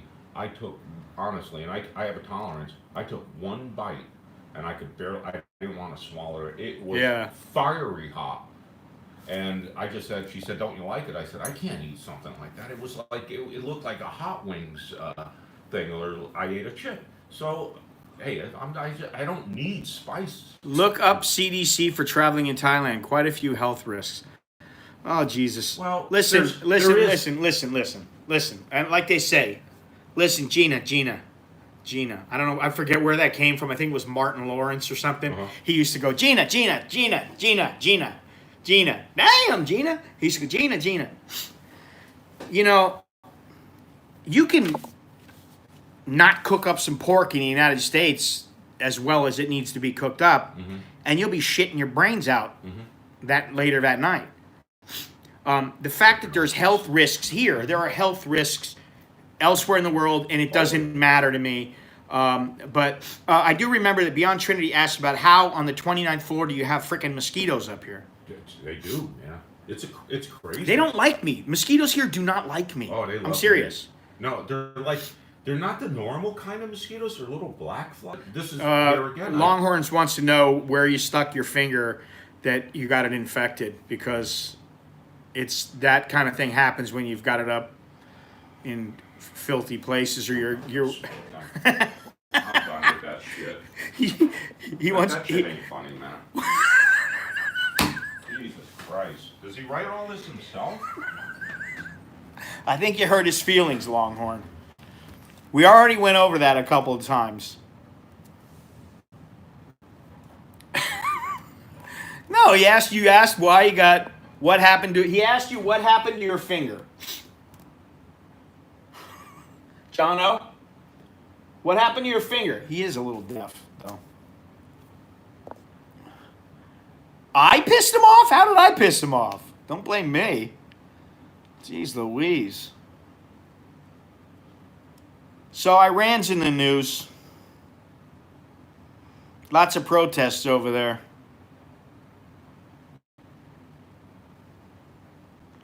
I know about 3 people. They're like, should we go to Iran? I'm like, yeah, okay. That sounds like a great idea. Fantastic. Hey, Johno. Yo. Actually, he said, what happened to your finger? I cut it on a razor blade. Oh, he cut it on a razor blade. And Monash said he hopes that we didn't piss you off so much. You're doing the what do you call it when you do the sky? What the hell do you call it? I can't blanking out now. The Sky High Club? No. Yeah. Where you do the something like that. Yeah, I forget. No, man. It's just, hey, I cut my finger. It healed, and on the same area, right later on, it got infected. I would assume. Well, in all fairness to Johno, and to anybody else who cuts their the flying club. That's in fairness to anybody who has a cut on their finger, your finger is used for, you're constantly using your finger. Sure. And we're not always talking about, wiping your behind or something like that. We're talking about maybe you cook with some food, maybe you shake hands with somebody, some dirty guy like me, you shake hands, and then the next thing you know, you got an infection. Or you get a cold or anything. I've never had anything like this, but I'm more susceptible to this here, and at my age. That's a simple fact that, Longhorn says it's because you're old. It is. It is. I can't fight infection. Every probably germs on the razor. Well, that could have been. Could have been anything. Sure. I didn't. That was 5 weeks ago. I'm just assuming that's what happened. But he lanced you. The doctor lanced him and cut it open, and blood and pus shot all over the place. Oh, it was. I wish I was still filming it. No, I'm kidding. It's like a horror film. You didn't film it? No. No. I'm old. My cuts take forever to heal now. That's what Longhorn said. Yeah, I will say this. When I get an injury now, they don't go away real quick. It used to be like, I'd slice half my arm off, and the next day I'd be like, I'm good to go. I'm tough. Yeah, I've been through that. Now it's like... No, it takes a while now. It takes like 6 months. Yeah. Anyway, I didn't mean to piss anybody off. You got a bunch of stuff. No, you didn't piss anybody off. You got some stuff in your hair. What? I don't know what it is. Probably cigarette ash. Oh yeah, that's probably what it was. It's off now. Yeah. All right. But anyway, Jono's looking good now. No, anyway. Prescribed him Quaaludes. That was a joke. I bump my hand now or a finger, and it bleeds. A gentle bump. Yeah. I don't get very many, cuts and bruises now. I get little scratches here and there. Yeah. Yeah, even... Beyond Trinity said he's sending us both some Geritol. Serotan. How old are you? Oh, man. What? You know, oh man. Was it my water? No, I'm joking. I'm gonna make Scott some chicken cacciatore for lunch. Can you believe that? Johno was a chef at one point in his Cook. in his days, and so he's making me some chicken cacciatore and some squid or something like Marinated squid. marinated squid. No, not really. And then, We're gonna have pickles. oh yeah, you got pickles. Those pickles are good. Yeah. Johno makes his own pickles. Johno is a homebody. I am. Let me just I'm tell you, domesticated as hell. what kind of chef were you? I wasn't. I was a cook, line cook. Oh, okay. Prep cook. Is it me, Johno, or is there a fingerprint on your chrome fridge? Not meaning to be an alarmist. Sounds like a great meal. Well, He's trying to romance me. Yeah. I also have those booties that everybody wears inside after they take their shoes off in here. Just make sure you don't stick your finger in my Not food, like please. that. I like it. Actually, Johno is going to shoot some portraits of me. We're going to see how they come out. I've got a suit. I got the jacket top. Got a couple of shirts. I've got the photography thing going on. I've got all that together, so he should be able to do something. We're trying to re-image Scott's media. Is that what we're doing? I didn't know. I don't know. Take the Band-Aid off before food prep. No, please. Just put a piece of plastic over your whole hand. Yeah. I don't know. Just cover it all. I don't think he has to do anything more than like microwave it. That's all he has to do. Boil some water for the pasta. He's gonna boil some water and it's done. Throw the chicken in a pot. So actually, Anyway, I am very domesticated, and my sister. so am I actually, Yeah, and more than I used to am. be. Just every once in a while, I get irritated that I'm out, and I'm out, and I don't feel like going home. So where am I gonna go?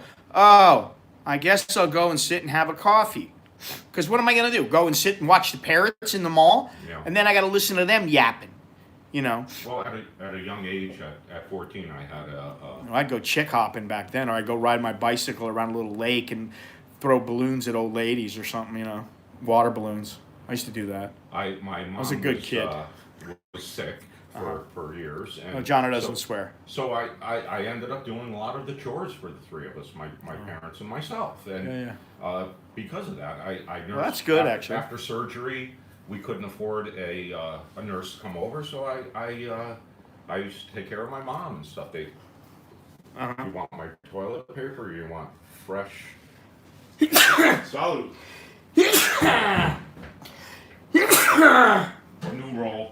New roll. I haven't touched. Never been touched? No, just to blow my nose. I love it. No, so Virgin. anyway, it's virgin-esque. I was always Oscar and Felix, they're calling us. No, I was always Who? He's. My sister would say you're going to make somebody a good wife. I'd say someday." you're Felix, and I'm Oscar. Yeah, in a way, I like to have that stuff. No It's one the else is Felix gonna and cook Oscar stuff up show. for me. You know, no one else is Hey, listen, I can cook too, but you know, Yeah. probably Well, I not enjoy as good as he cooking. can. No, who knows? You know, I did make after you spoke about the pork chop you had. That's all I could man. think about is the damn pork chop. I've had some killer pork chops They have good pork here. in the last couple of days. What is this? It's in the bathroom. Did Johno bring all his photo gear with him, or did he buy stuff here? You brought some, and you bought some. Yeah. Brought and bought. Yeah, you'd be surprised how much I was surprised how much stuff I just discarded on the way out here that I thought I would bring over. You just can't. Yeah, I've got a whole. I got one of these big gray cases. It's like 3 feet long and about 2 feet high and about 2 feet wide, and it's completely full of stuff. And then I have another 3 little boxes. They're not little, but they're plastic boxes that you buy and you put like two. You put like 2 or 3 pairs of shoes in them, and they're completely full. Also, I got so much gear that Yeah. All right, what's your other complaints? That's what people want to know. The OCD couple. Oh, thank you. Thank you very much. I'd rather be that way than whatever the other extreme. What about Poontang? Any complaints about Poontang?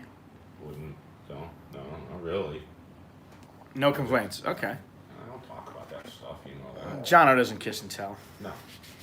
I didn't dare. Like, I want to say to some.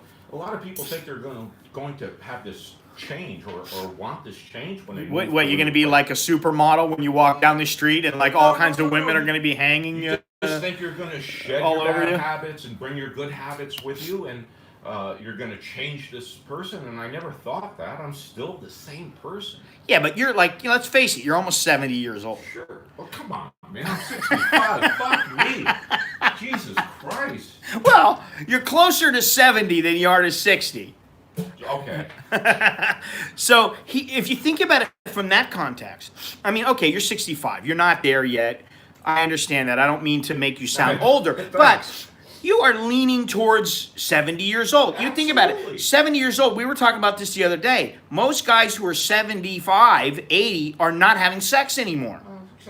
And guys who are 70 or 65 are generally not having sex like 3 times a day. Yeah. And, girls are running in and out of their house. It's not that important. They don't need they don't need to fulfill those needs on such a regular basis. If you asked your average 21-year-old sexually active male, and you tried to tell him, hey, around 60, 65, you're going to lose interest in this, he's going to tell you what everybody in the world goes, oh, not me.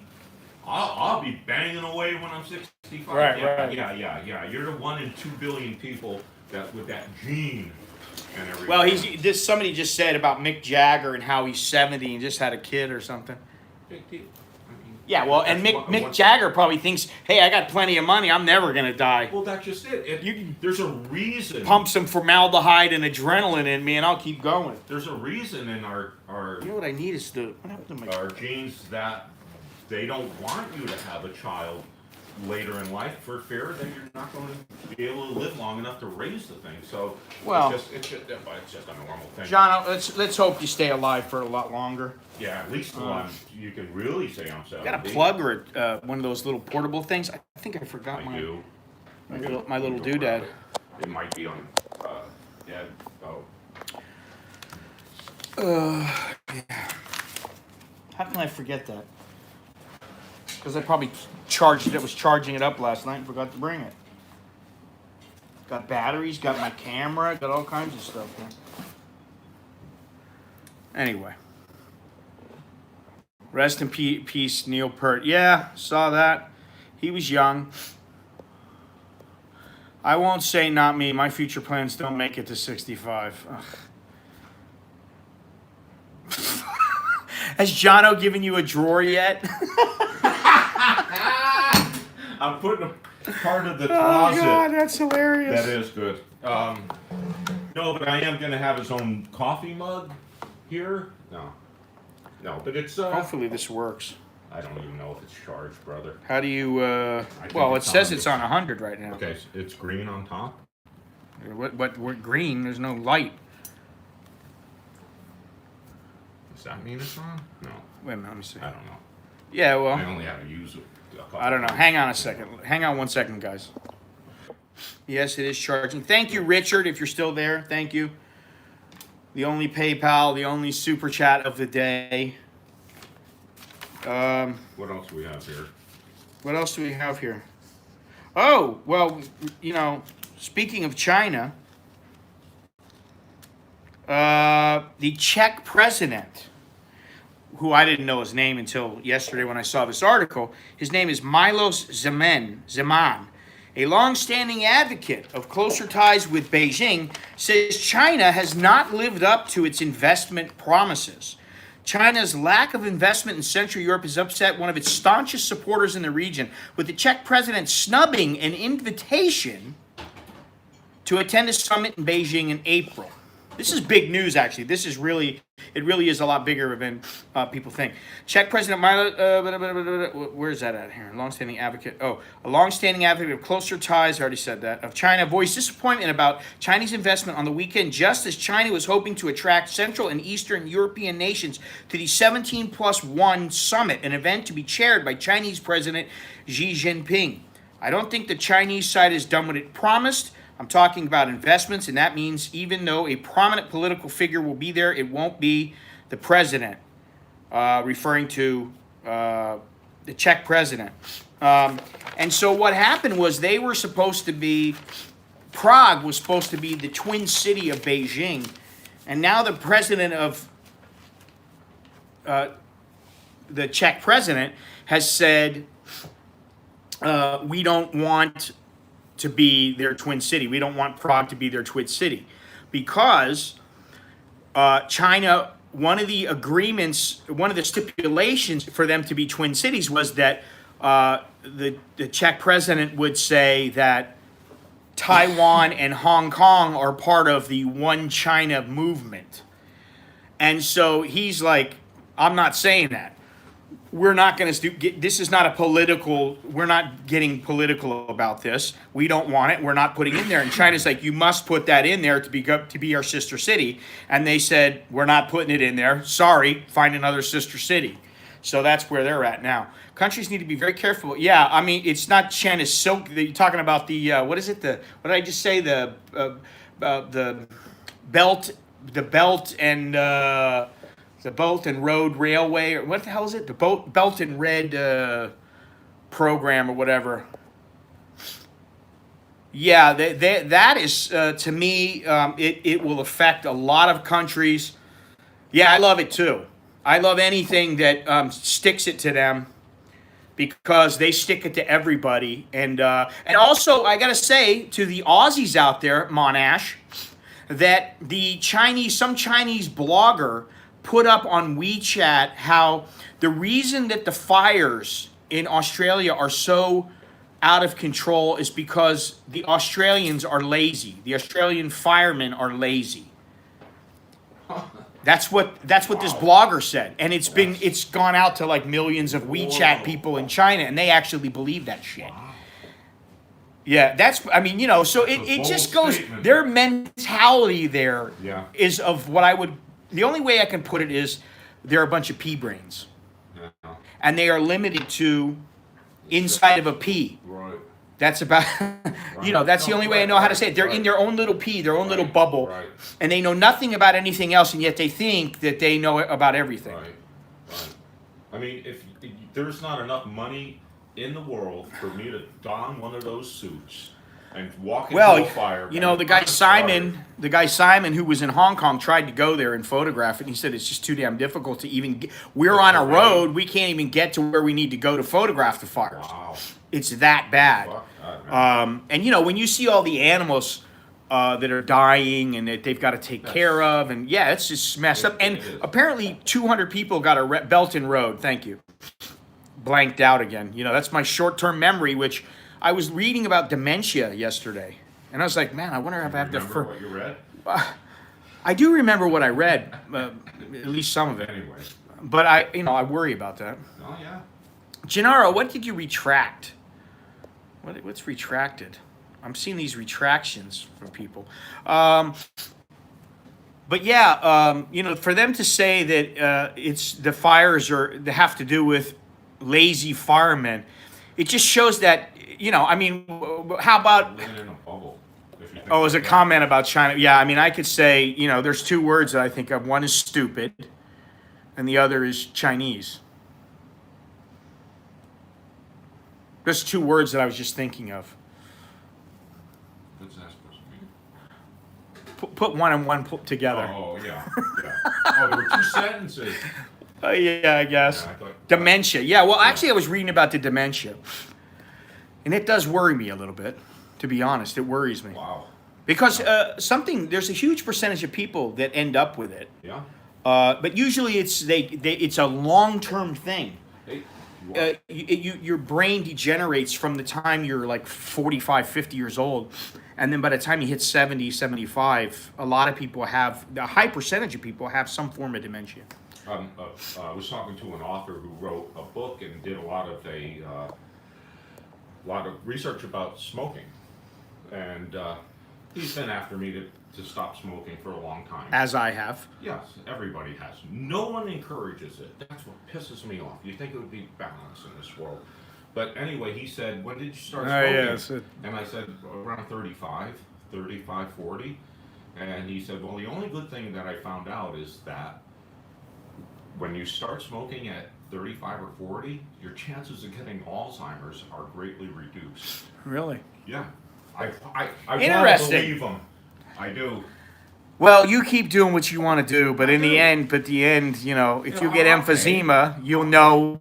I'll pay. You There's know. no question about it. But you know, hey, it's listen. nothing I'm fucking proud of. I hate to say this, but you are already 65. Yeah, I made it this far. Yeah. I'm pretty I mean, I look at it okay. like this: the guys who end up living. Now, I don't know about guys who end up living like 110, 120, or the women who live that old. I don't know because, you know, do they have somebody wiping their ass? Right. Are they peeing themselves when they're walking through the grocery store? You know, when they're sitting on their little wheelchair? And, you know, inquiring minds want to know. I mean, you know, like, listen, it's interesting to me, not because you know, I want to know about pooping and burping and farting and, you know, all these things. I just want to know how the body ages like that. Like, I'd like to do a study on aging. You know, does every 100-year-old have to have diapers? Right. Do they all shit themselves? And are their bowels able to control their bowels? Do they still get hard-ons when they wake up in the morning? I mean, I want to know about that aging process, so I might have to do a little research. Well, you have someone to watch after you. I don't. Well, I walk off. I think it's unfair. Where I live. That's it. I think it's kind of unfair. I always joke with my kids. I go, you know, in another 10 years, you're going to be changing my diapers. And they're like, no, we're not. Yeah. Oh, God. Oh, Dad, we're not. I think I'll start doing heroin at 65. Oh, God. Yeah. I cannot wait to get old. Get my own scooter with a flag. Just do not want the Chinese chasing me. Yeah, you and me both. You know. What, the chip thing, you want to talk about that? What chip? The hot chip? No, the hot chip. Yeah. Yeah. If my stomach continues to improve, I am going to eat that chip. Really? I'm going to eat it. Okay. I told you a little bit fell out from the package because I was wrapping it up to make sure there was no ants at it, and I decided to have a little taste, and it was hot, but I thought, okay, it's not that bad. People who are heavy smokers in the midlife are more than doubling their risk of developing Alzheimer's disease or other forms of dementia 2 decades later, a new study shows. That's 2 decades. I'd be 85, so. I thought Longhorns was going to eat it. No, he's not going to eat it. My wife won't eat it. The only person who's going to eat that freaking thing is me. Nobody's got the balls to eat it. I thought about doing the whole, you know, hot wings thing, but I might as well just go for it. I'll be in agony for a day or two, and that'll be, you know. I watched an episode of that Hot Wings, and the guy. Good idea. Growing old in Thailand. He made it through like 7 wings, and I don't think I'd make it through 2. Oh, a lot of them make it all the way through. They do, and so it can't be that bad. Really? You think? Nah, I don't think it's that bad. Let's do one. Growing old sucks, yeah. I'll eat it for money or at Johno's place if I can use his toilet. I'd be scared for you to eat it, Longhorns, to be honest, knowing his stomach issues. He has stomach issues. Well, the same here. I wouldn't do that. He has poo-poo issues. Well, I always have had a sensitive stomach. Colon? No, irritable bowel? Yeah. Jono has irritable bowel syndrome. My son has the same thing. My father seemed to have the same thing. So, you know, I have to watch what I eat. I hate the fact that I can't eat spicy Thai food. I love it. I like it, but you know, it has to be No, I pay afterwards. Has to be long enough to enjoy the spicy food. Yeah, I mean. Has to be, you know, I have to last long enough to enjoy it and then to die. They talk about that. I just hope I get a hottie nurse to change my diapers. I blame Agent Orange. You know what? I don't want a hot chick wiping my ass, my stinky ass with poo all over me. That's true.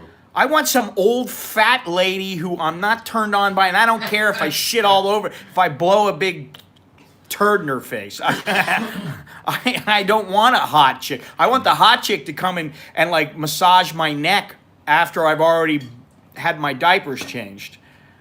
What was... I'm serious. Or to feed me. You know, she'd be like, here comes the airplane. I watched... Oh, God.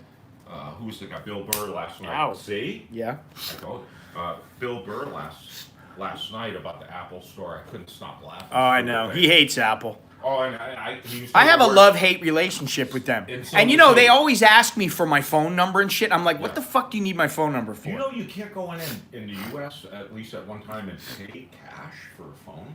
Really? Yes. I didn't know that. they wouldn't take cash. Longhorn says, nobody is wiping my ass. I'll end it. He'll end it himself. You know what? I think about the same thing about I want to be in a place with assisted suicide. I want to be in a place where they got me high as hell on like morphine and fentanyl, so that if I'm shitting all over myself, it's like I'm just smiling, going, "It's okay." I remember. It's okay. Let me shit, and I'll be happy. Does anybody remember that movie with Richard Dreyfuss where he plays a big shot producer, a real prick? Gets T-boned at an intersection. Is that the Goodbye Girl? No, it was Whose Life Is It Anyway? Oh. And he was, brilliant guy, and he was sitting there, and it was before assisted suicide was popular, but he had a gorgeous girlfriend, as some producer might have, and he had to tell her. She kept coming up, and he just said, "Say goodbye. You are not coming back up here. This isn't me." Right. And anyway, we should have a right to die with dignity. Period. Listen, if I knew that, like, Scotty, there's no turning back. You're going to be pooing yourself every day, all over yourself. You're going to be peeing down your leg. You're going to wake up in agony. You're going to be in pain. Every step you take is going to hurt.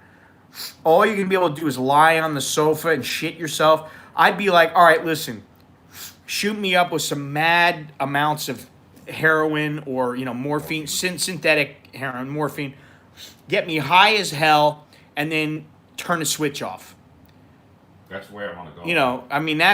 To me, that's like a better way of doing it than, That's all, and I can making me sit in my own shit most of the time. I think it's also run by when Kevorkian started that. Yeah, but what happens if you got some nurse and you're like, okay, she's gonna take, you got your kids going, okay, she's gonna take good care of you, and she's all sweet and nice, and then you shit yourself and you're like, and the girl's like, listen, I've got to eat my lunch. All right, I'll change you later.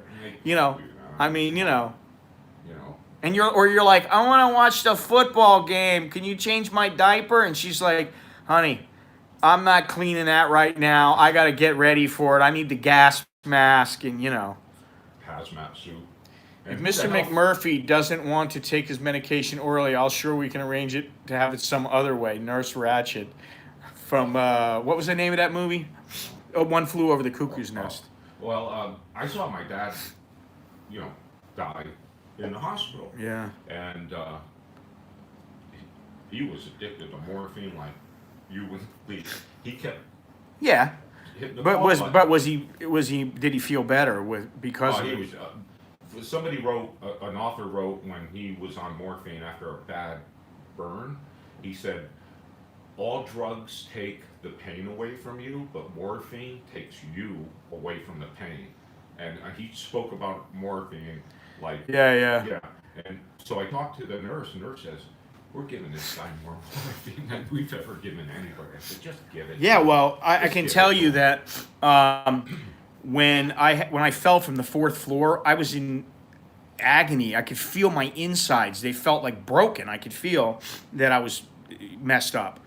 And I was screaming at the doctor was putting the bone back in my finger, right? The bone had come out. I had 2 compound fractures. He's like trying to twist the bone and, like twist the skin to make sure it's set the right way and all this.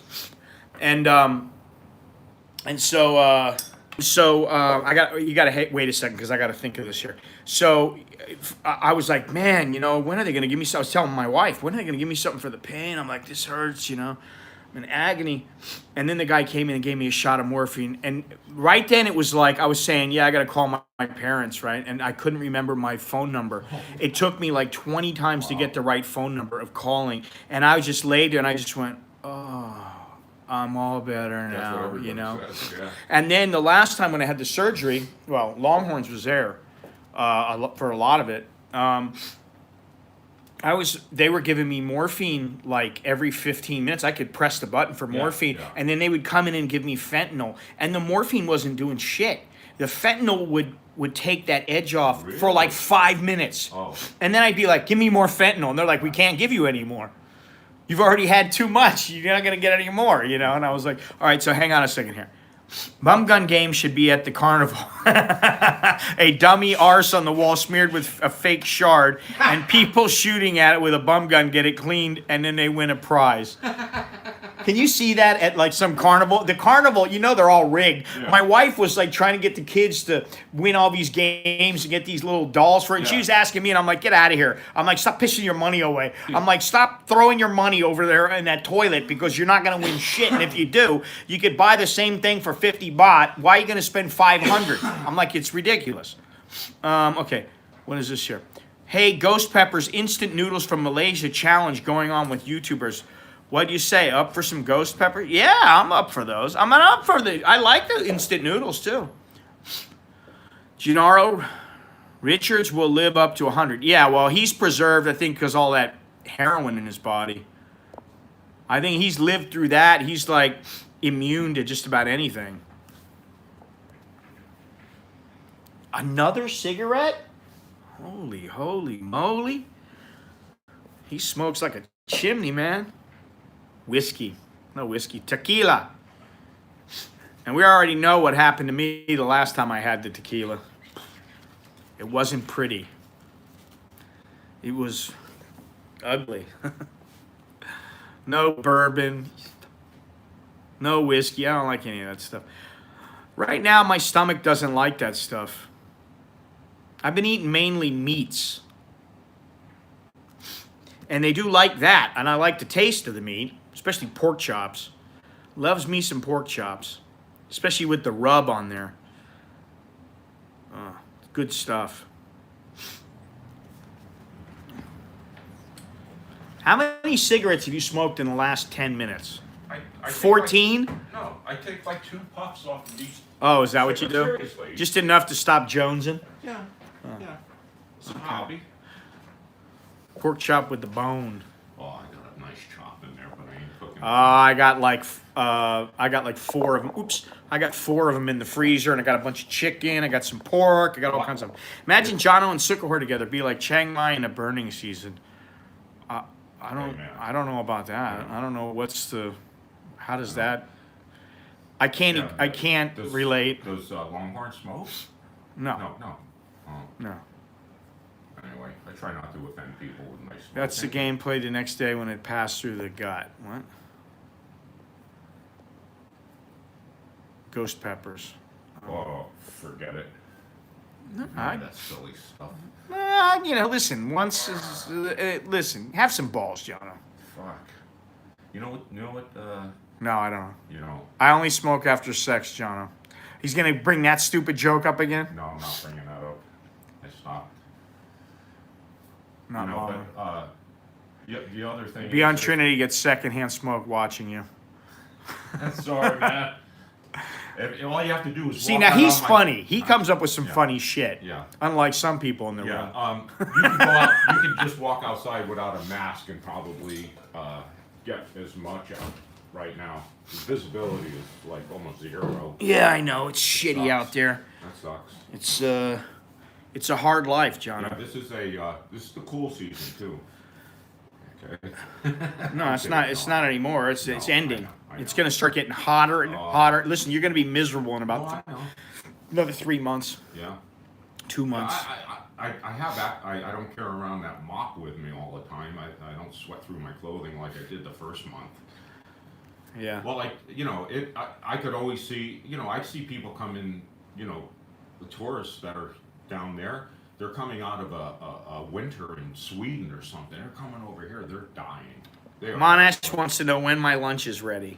Want me to start cooking? So you got the appetizer ready there? Or, yeah. You want Sure, it? why not? We might as I well. have to sit for a second. Listen, I'll take my chances. I don't care about the foodborne illnesses. I trust you to, I trust your cooking abilities. Boy, he don't joke about cooking. He doesn't have any nasty jokes, any funny dry jokes. He doesn't joke about his cooking. He's dead serious. Yeah, I guess. He's like a doctor. He uses the Physoderm, scrubs his hands. Of course. Oh, man. Nice. Why does it keep doubling up like this? I don't mean for it to do this. I didn't set it to do that. Are you going to be having breakfast tomorrow too? Ugh. I had What? plans on it. No, he's talking about me. Like, am I Oh. sleeping over or something? He's gonna make me breakfast in bed, man. Nice. Marlboro chicken. Put a little stank on it. They did that at the French Laundry. They made a Marlboro infused appetizer for Anthony Bourdain when he went there. They did. Really? They actually did. Wow. I'll tell you what. Speaking of Anthony Bourdain, my favorite episode of his when he went to the Congo. Yeah. I don't even remember. He went. I have that. I can send you the link. He went to the Congo, and he was like, "I've been wanting to do this all my life," and blah blah blah. And then he's sitting there on the side of the river, and the Congolese are arguing about stuff and the prices and that kind of thing. And his crew is taking care of everything. He's just sitting there, and he just goes, and as is the case in the Congo, it takes time to get things accomplished. A lot of time, So he sat there on the side of the river for a day or two before they ended up leaving.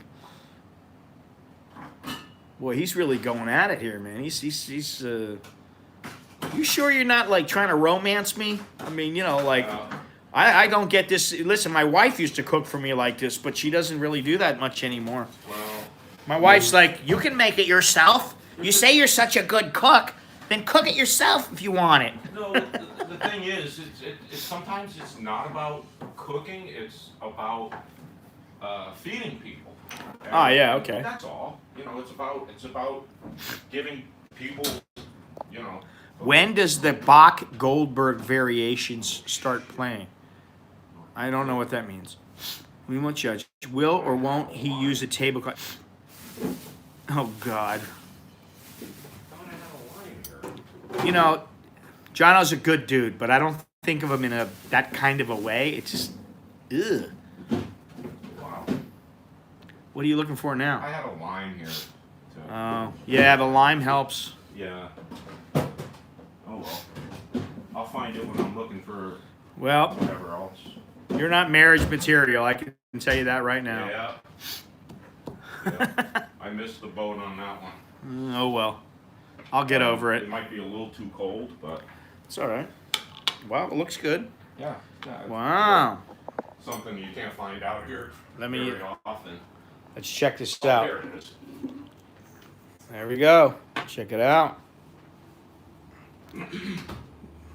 See, honestly, I think that a lot of people don't want me to go to Hong Kong. I'll tell you why. Because they're perfectly content watching me do this kind of shit. Yeah. Well, I get that too. I remember It was pre-made. that. Oh yeah. Yeah, this is made, but look at this. For a day. Looks pretty good. A whole day, huh? Really? At least, yeah. It has to marinate it. It's blanched. You got celery in it. Squid. A little bit of yellow pepper. Yellow pepper. What's the I'll be damned. liquid? Just basically vinaigrette. It should be red wine vinegar, but I only have white and just oil. This is excellent. Thank you. I will say that. Thank you. I'll give credit when credit is due. I'll feed up the chicken. I can tell you, Johno, that, yeah.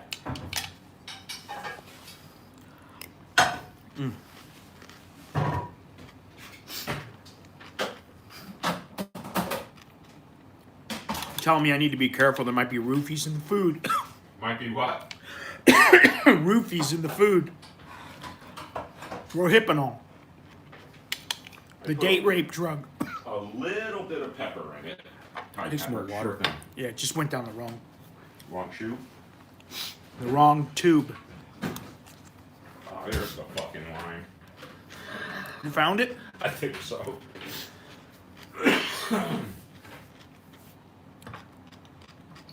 Whoop. Yeah, I could eat that stuff all day, man. I love that stuff. It's good. Yeah, thank you. Very, very good. Yeah, It's a little late. yummy. Want to pickle to wash it down? Sure. Silence of the chickens.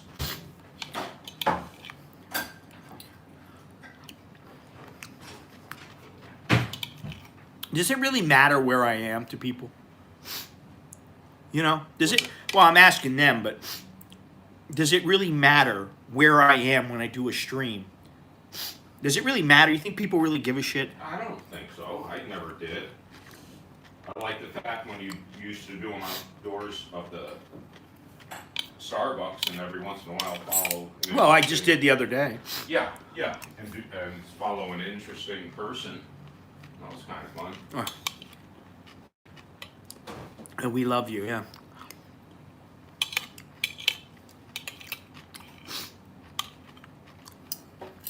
I'm gonna warn you on these. Sorry about my hands. They're a bit on the salty side.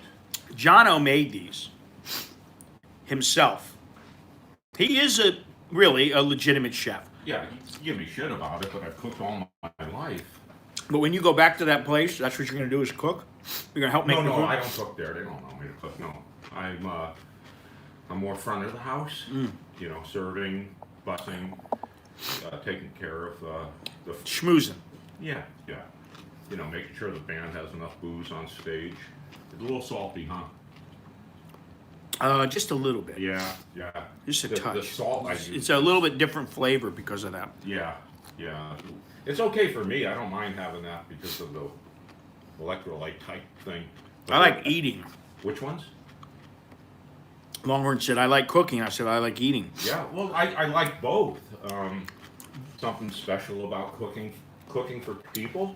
Yeah. It's always nice. Listen, I mean, I'm a shitty. I'm a hack. Nourishment and. I'll be honest. I mean, I'm a hack. I've only started cooking because of my kids. Yeah. And because I wanted to eat. Yeah. And my wife is not always there. What? And so I like making up a meal once in a while. Sure. The meal comes out fantastic, and I'm like, damn, I can cook. Yeah. But a lot of times it's like, oh, that doesn't look so good, but oh, it tastes great. Sure. You know, so, Burrito cazzarone. you know, you got to learn how to cook a little bit. Yeah, you do. I mean, I make a breakfast when I want a breakfast because, honestly, some of the breakfast, I think Scott will say the same thing, unless you go to a higher end place, the egg breakfast and the omelet breakfast, a little bit to be desired here. It depends. Yeah. I mean, I paid 90 baht for an omelet a couple days ago, and one slice of toast. They're usually going to cost 150, 200 baht minimum. Exactly. For a decent when breakfast. we had breakfast at the coffee club, that was awesome. It's more of a brunch setup, but that was 400 baht. It's salty. Oh, yeah, it's good. No, it's good. No?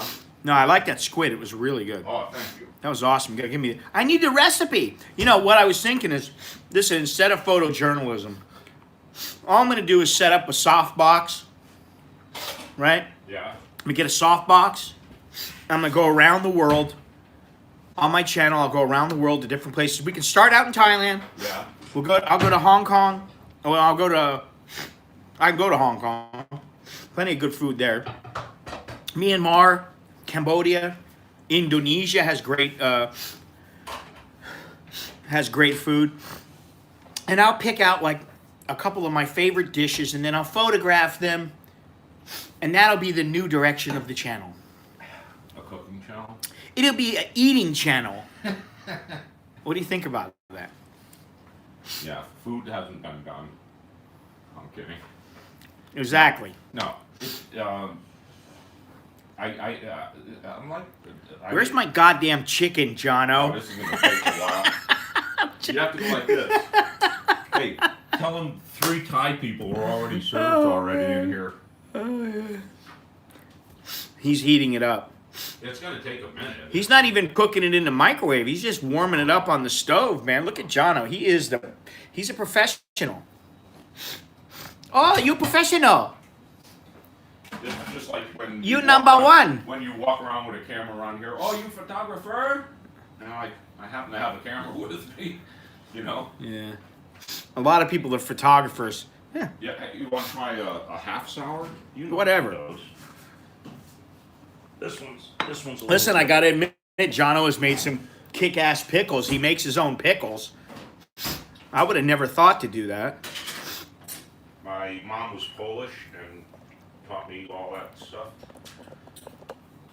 They were a lot easier going in than coming out. You know, my mother was a gourmet chef at one time. Really? And yeah, and she's still an awesome cook. And you know, I mean, like her kitchen is where she she spends a lot of her time in the kitchen.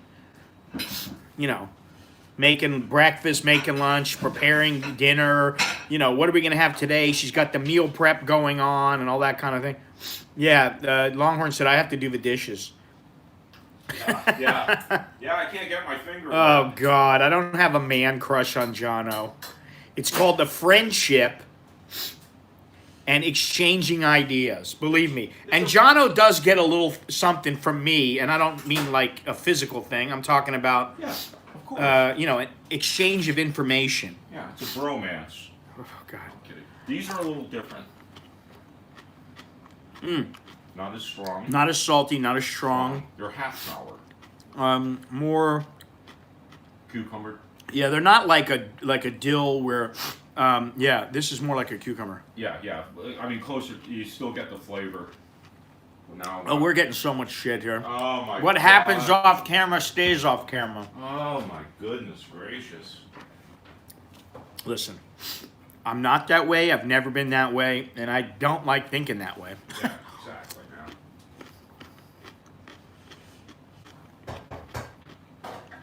Yeah, these I fucking salt.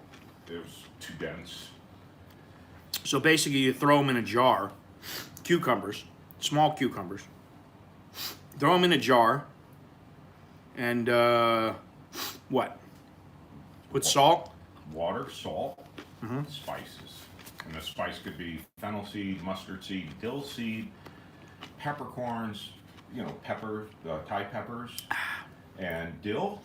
And then it'll ferment at about, I put it at 65 degrees down there in the Wine cooler. in the wine cooler that I can't afford to buy wine to put into the wine cooler. It's okay, Scott. Get in touch with your feminine side.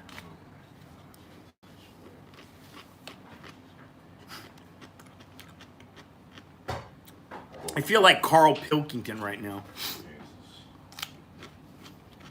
You know, the Idiot Abroad? Oh yes, I remember that guy. Shave my head. I look just like him, except my head is a little more perfect. It's round like an orange.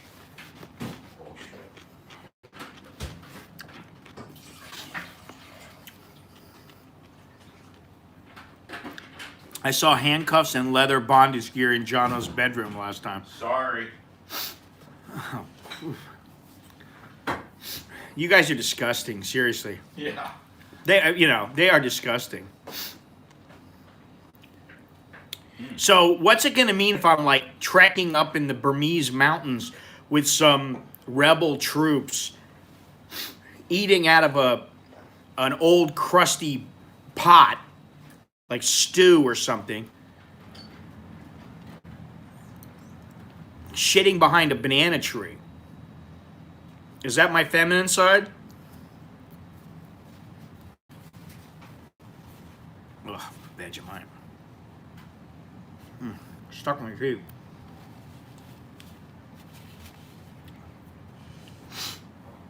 I mean, I like food and everything, but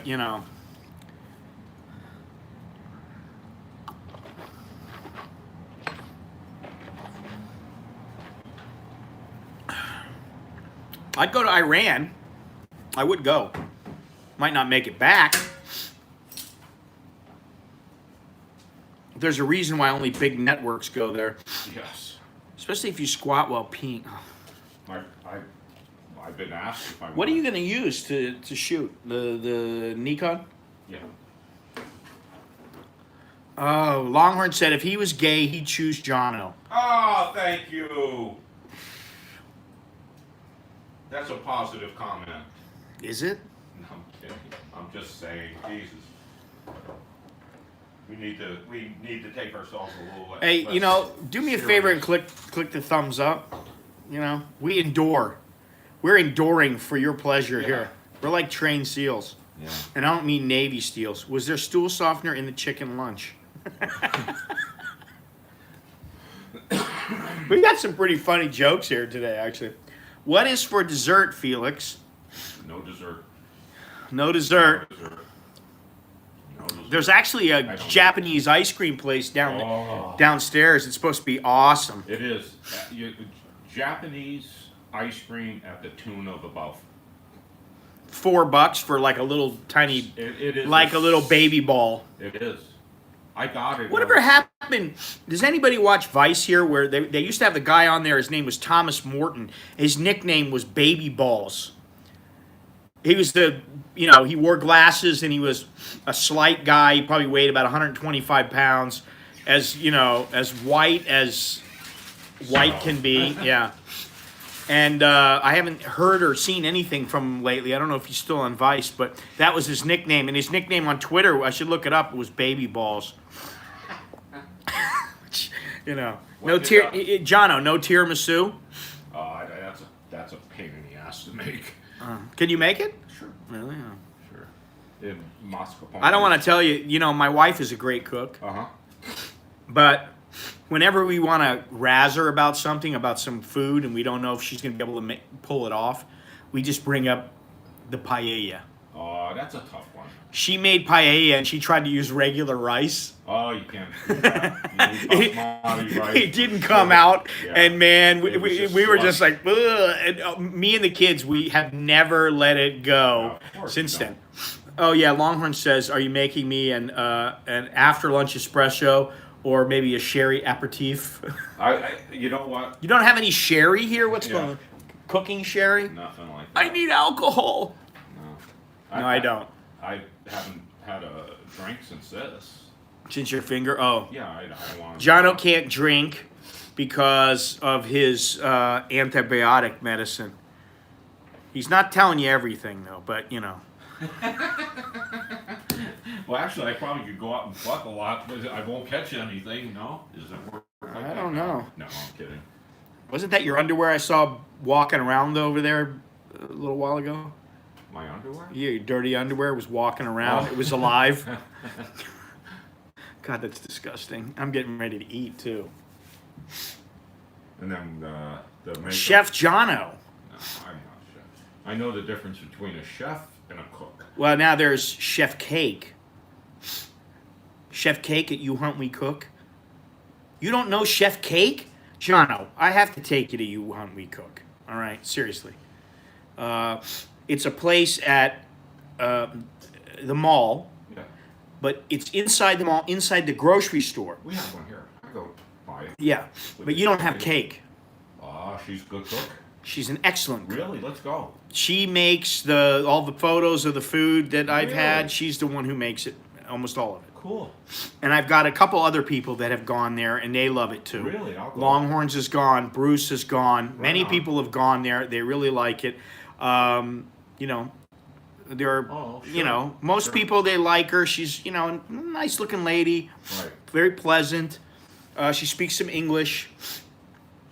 And she's a great cook, man. She's cooked up some pork chops for me, some chicken. She's made lasagna. She's made just about anything.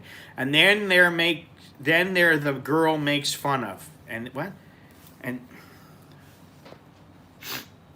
And then there's the girl makes fun. Huh? That doesn't read right. John Wayne poured whiskey on his cut finger. I never had a yeast infection on my finger. I want another salmon from Cake because he ate a big, huge piece of salmon, and she cooked it up and made it. It was excellent. And then the girl, I've had salmon. She's made salmon for me. I haven't eaten in a long I time. don't eat that shit. She's made some good meals for a lot of people. Yeah, she's Yeah. really done well for us. Yeah, She's got. Let me put it this way. got a following. She cooked for me, and I started going to her all the time. And the other girl got offended because Really? I was like, "Well, I just like eating Cake's food," and she's like, "You're so mean." She's like, "You hot," which is like, you're like a meanie, Yeah. you're a mean person, and I was like, Yeah. "So what? I tell the truth, and then that's mean. What am I supposed to do? Lie?" It's not that I don't like that girl's food. It's that she doesn't take the time that cake takes to put everything together, because presentations, it's about presentation, and it's all about the little touches that you put. And I don't know if she's quite as experienced as this girl Cake is. I mean, my wife's gone and had her make food. So, I mean, it's like, Yeah. we all know. Yeah. Oh, God. What about her red snap? Oh, gee. Her clam is the best. Actually, to be completely honest, I've had some fettuccine in the past with clam or mussels on top of it, and it was quite excellent. So let's get away from the linking her to some kind of a... She's a young woman. She's not... She should not be referred to in that manner, because she is I'd say, aside from my mother and my wife, she's my favorite chef. Well, now, we got Johno over here. He's gonna start calling me Cake. He's over here stirring it up. Exactly, Longhorns. Come on, have a little respect. Yes. Longhorns refuses to speak about it like that. Yes, just because she's a woman does not mean you're eating clam.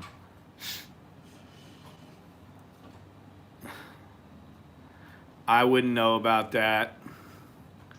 Wouldn't know anything about it. Oh, he's timing it. He's got the timer on. You got the little egg timer? You don't have an egg timer? Oh, you just wing it, No, iPhone. He's cooking me some pasta with chicken cacciatore. I can't believe we're streaming this. This was not planned. This wasn't planned. Well, yeah, it wasn't planned. Her name is Kale, for Christ's sakes. No, it's not. It's Cake. It's what? Jono has his shirt tucked in. Let it hang out. Kale. He's trying to crack a joke. Her name is not Cake. It's Kale. Oh. It is Cake.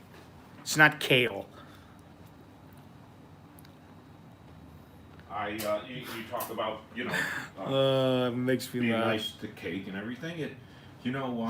I try to be nice to everybody. I understand. No. I'm saying, she could have chose something else to do or served something else, and I always felt a connection with someone who cooked for me, whether it was my mother or at a restaurant. It's fucking hard work to work in a restaurant, and yeah, but it's a connection. It's like somebody who helps you with your Pampers or whatever. something. You have that connection. Yeah, the woman that cooks for me once or twice a week down there. It's like the guy down there at the mosque who sings every day for you. Oh my God, he needs a different playlist. Yeah, they're laughing because you got your knives up on the wall. Yeah. I was watching. What the heck was I watching? Argo. I started to watch Argo last night, and they went to a place and the mosque started singing. Click. You're like, I can't handle any more of that. This guy's singing "Old Man River" and "Shenandoah" like it's on with a bullet. Thought he was singing the Beastie Boys the other day. Oh my God, that's why I didn't want to bring that up as a pet peeve, because it's not my country. It's not my thing. Yeah, but you know what? In the United States, you can't get away with going, listen, it's not your country. No, let me say something different. The old joke was that I'll make it up, but the priest went over and said to the mosque, "You can't just have loudspeakers on top of your thing." And he said, "You're so right. I'll stop when you stop ringing the bell." Well, yeah, I hear that all the time. So I hear it all the time. we grew up where we. Yeah, but you know what? Where I have lived in my life, I don't remember ever hearing a bell. Oh, I have, of course. I mean, even when I lived in California, where I lived in Florida, never heard a church bell ringing. Never. Oh my God. Ever. I mean, there's the bell again. Never. Well, I was born and tried to be raised Catholic, so of course I just thought it was the universal thing, having a church bell go off. Only Catholics ring the bell where I was. Yeah, it's the truth. Yeah. Yeah, it's so I respect their thing. It's just like I said. You tossers, how he has the exhaust fan on. Oh, there's nothing. It's just steam. Oh God! I mean, listen. I can cook spaghetti. It's not that big of a deal to cook spaghetti. I mean, listen. It's nice of him to cook, and I'm sure it's very tasty. But anybody who knows that if you put like, how do you put a formula together? How do you use you get a formula and you go, okay, like, who can do something step by step? It could be sewing clothes. It could be doing just about anything. If you could do that, you can cook. Yeah. Now, when you get into the more difficult stuff, obviously it takes, there's little subtleties. And that's where Gordon Ramsay comes in. If you ever watch him teach, you watch Gordon Ramsay teach, and he's not, saying the F word and talking about the cockroaches in the kitchen and all that kind of, where he's just teaching you. It's excellent what you watch him, and you're like, wow. He makes it look so easy, and you're like, I want to be able to cook like that. We had a graduate who worked for him just before he became a household name on TV, and he came back. He knew the other. I didn't know him. He came back and talked to the other guys. He could not say enough good things. He worked for Gordon Ramsay. He said, what's his name? Is incredible. What's your guy's name? Is he known? I'm sorry? The guy you're talking about? Oh, no. He was a cook there. There's a difference between a chef. A chef can run a restaurant. He could procure. He could, hire and fire. I mean, there's much more with an executive chef. You have line cooks. You have just cooks. All they do is cook up steaks all day. They know the 8 dishes they know on the broil station, the saute station. That's what you did. I did that for a short while before I realized. In a fine dining establishment? Oh, no. It was good. Wendy's? No, it was a good restaurant. I'm joking. It was one of the top 50 restaurants. What was the Galloping Gourmet's name again? Graham Kerr. Oh, is that what it was? Yeah, Graham Kerr. I did not know that. I'll tell you what, I grew up watching Julia Child, so that tells you how far back. Oh, when you put the garlic in the sauce. Save the liver. Yeah. Don't forget to save the liver. It's a wonderful. Hey. I love when. Oh, she's hilarious, man. She was. And then it goes that she was a spy. You know that? Really? She was reputed to be a spy. That's easy. Johno knew it immediately. Yeah, Johnno's dialed in, man, when it comes to food. My biggest influence of learning anything, and I had every one of his cookbooks. Jacques Pinin? Yes. Oh. Yeah, that guy taught me more. What's the guy? Emo or Ermo or what the fuck's his name?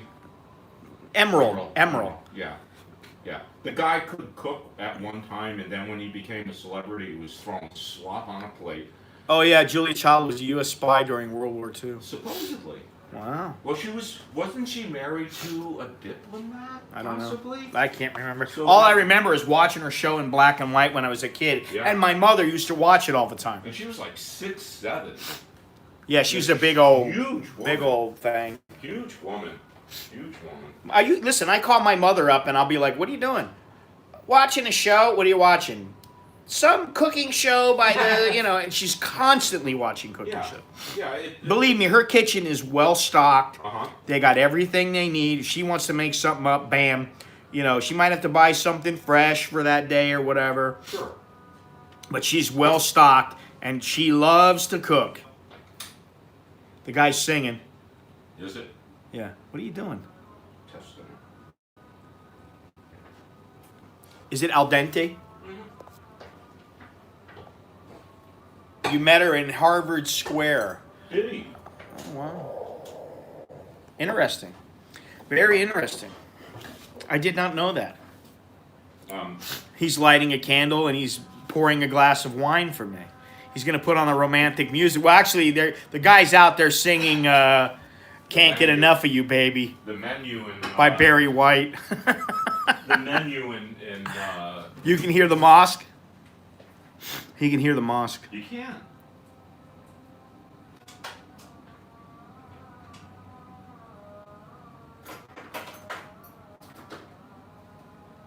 Throw the spaghetti against the window. If it sticks, it's al dente. That's it. Fungula, I gotta sneeze again.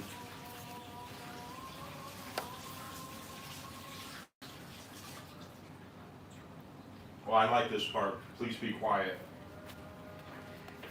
Oh. Salute. Yeah.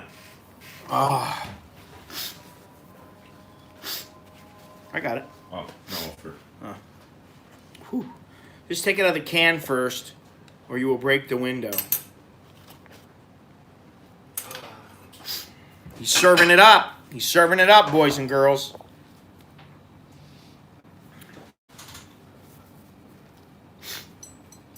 So I'm going to assume that everybody's gone to my GoFundMe. Everybody saw the last little thing I did, the little video I put, little quick news type video I put up. Johno hasn't watched it yet. no. Reminds me of my Good wife. for 'em. Reminds me of my wife. I say to my wife, "Did you watch that last video I put up?" "What video?" She didn't have a clue. The little video of the guy, Tonatorn, billionaire.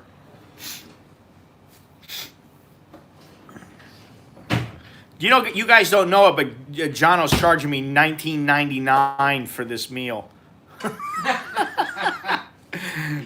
Plus, there's a 30% service charge. Yes. Can you imagine going? You know, there's some, what was that guy? Oh, it's Bobby Bacalari, or you know, the guy who was in Sopranos. Oh. I don't remember if it was him or somebody else, but they take him. The guy takes, like, he'll get a group of people, and he'll bring them to his house, and then he cooks for them, and it, you know, it's like an evening with whatever his name was, and they charge like, you know, a couple $100 a person or something, which is pretty strange if you think about it. Yeah, that was a big thing in San Francisco. This He probably has just a certain area of his house, you know, cordoned off so that. yeah, one of our teachers did it. One of our substitute teachers did it, where they just cook out of their home, and it's an underground thing to get around the health department, and it might be a 3, 4, 5-course meal for 10 or 12 people. You know, the last time that my mother and my niece and nephew came here, we all took a cooking course, and we jumped on this boat on the Chao Phraya River, and then went down this canal. We pull up, we get to this lady's house, and she's got her own garden. She's got like a little compound. It's like about 4 or 5 houses she's managed to buy since she started this cooking thing. And so she's got like 4 or 5 houses, but she's got, you know, a little area, and outside they've got the area to cook. So she teaches everybody how to cook food right there, and she, you know, teaches you like a 4-course meal. Taught how you make coconut milk and all that kind of stuff. Pretty cool. What was that here? Let me see here. Yes, the 2-minute video. Let's judge your presentation. They love that guy. Johno can cook for me anytime. That's Longhorns. Thank They you. say after you cook spaghetti to rinse it with boiling water. In what? Boiling water? Yeah, I've never heard that before.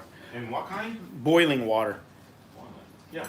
Well, there's another method that actually makes it as good. I think it gives a different texture. Is 2 minute. If it's a 12-minute cook, you boil it for 2 minutes and cover it and take it off the heat for the rest of the time. Actually comes out fairly different.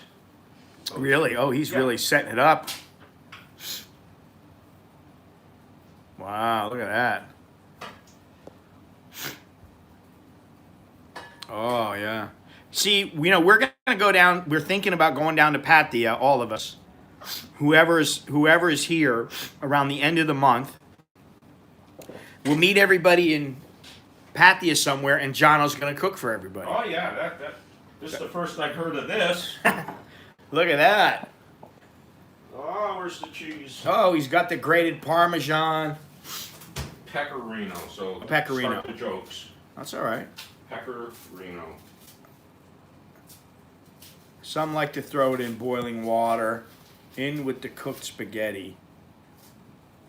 I'm not a big pasta fan. Well, I have not been eating pasta very much lately. In fact, I can't remember the last time that I had any. It's been probably a couple months now.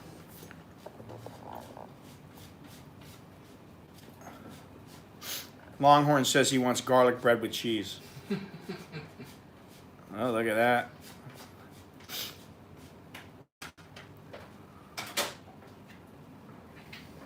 Oh, he's putting the balsamic? No, Oh, just olive oil? Wow. That's the good shit. Man, how do we, I mean, this is maybe this is part of the problem with my channel. Not enough It's- chicken cacciatore? No. Oh. Why, I said not enough. Longhorns wants to know why you're single. Because he's been married enough. Yeah. He's been married enough times. He doesn't want to be. Yeah. He doesn't want to be. Can I give him my, if it flies, Go ahead. floats, or fucks, it's cheaper to rent. Oh, I thought you were gonna say use it and abuse it. No. You add some pasta water to add an additional starch and thicken the sauce. It's good. Is it? Yeah, it's good. Quite good. What was I gonna say? Why you dementia? I mean, why you? Why remember? dementia? Yeah. I've Why done this dementia?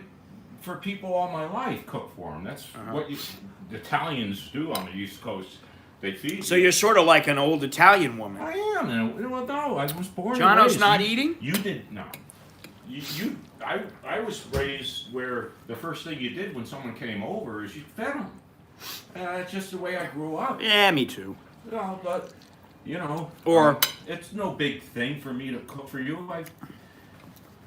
Or you have some kind of a snack out, absolutely little Some vegetable antipasta platter or some- antipasta. Yeah. yeah, something like that. It's not unusual to cook for people. I'll take a little pepper. All I have is The same stuff you had. Yeah. Yeah, it's good. Yeah. I can't, like I say, I've got to keep the peppers out of the house. Even this stuff? What's that? You can't eat this? No, that, but I thought you meant the crushed red pepper. I can't even eat that stuff anymore. it comes out sideways. It's very good. Oh, good. Quite I good. have more pasta too. Aren't you eating? Not hungry. He stayed up all night preparing this for me. 2 nights.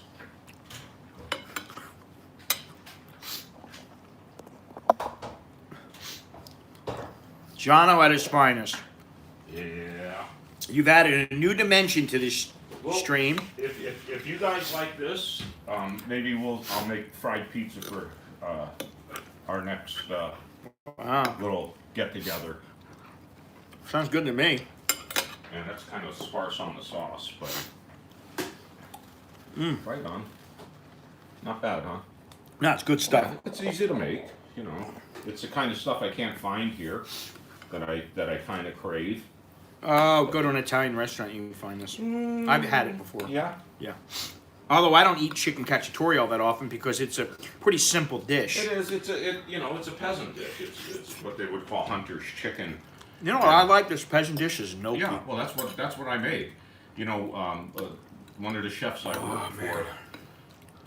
Make sure you have a doggy bag. I'll send them home. We're watching the start of a beautiful relationship. That's beyond Trinity. That's how we can get viewers for you. I remember we hired a sous chef where I work, and again, I was not in the kitchen. I worked for an old school chef, like 50 years, second generation chef. And the guy brings out his knife kit, and he's got the big long tweezers. And he's got those big long tweezers for that fine plate up food. And the chef said to him, "What'd you bring that for?" And he said, "Well, I use tweezers for my food." He said, "We're feeding 55 gentlemen at a crack. You're not going to be fucking around trying to put, baby sprouts on a goddamn appetizer. So just put that shit away." It was hilarious, but everybody, when we get students in school, used to be, they all wanted to do fine, high-end dining, French laundry, kind of stuff. And then when they realize very few of those people out there doing it, they start making chicken cacciatore. Looks pretty good. Right on. Good. Pretty tasty. Yeah, not bad. There's a ton of chicken stock. I don't use water in the. Good. One of the great things about living here Cheese in Thailand adds is it. some of the more cheese. No, the cheese adds a good. Yeah, the Flavor peppery, to a it. little salty that gives it sharpness. Yeah, it's nice. One of the great things I love about being out here is when you go into a chain called Gourmet Market and Foodland. Some of Gourmet Market is in Fresh Mart. It's part of Fresh oh, Mart. it is okay. I Yeah, love it's that part of the store. mall. It's part of the mall chain. Yeah, oh, I love that store. Yeah, they're good. That's where I get all my stuff ordered from when I order food. Imported European products, some of the Italian canned tomatoes, unbelievable. The pastas are so much better here than I can get. I mean, you can get them Really? at home, you know. But yeah, when I look around, I was talking to a gal downstairs a couple nights ago, and she's a server at a beer stall who I've never, ever seen anybody buying a beer from her. She just works there. But she said, do you go to Foodland and stuff like that? And I said, yeah. She said, oh, I went there. She said, all the different foods, I had no idea. And I said, now you know how I feel when I go and look at Thai food. Some of the Foodland is a little bit more expensive than is. than if you go into it's Fresh Mart is the name of the place, and Gourmet Market is part of Fresh part Mart. of it, yeah. I ordered, when I first came here, I ordered from Fresh Mart. And they're a little bit more expensive. Foodland Yeah. is a little bit more expensive, not necessarily better. They carry a different line of food. Absolutely. I mean, you could find like Lee and Perrin's Worcestershire sauce here, and you know, that's the only brand really to buy in most people's opinion, and everybody's opinion that knows anything. Oh, would you find a shard of glass or something? No, I put I dropped some on my shirt. Oh, so when you go, you know, it is a haven. Some of the sausages that you can get from Germany here, and some of the dried meats, I mean, preserved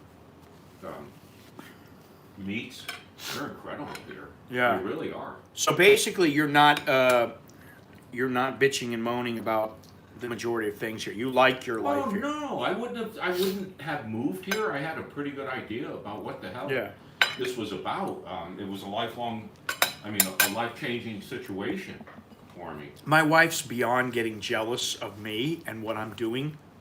She knows. I think to her, it's all about respect. It's not about being jealous. I've been with her for a long time.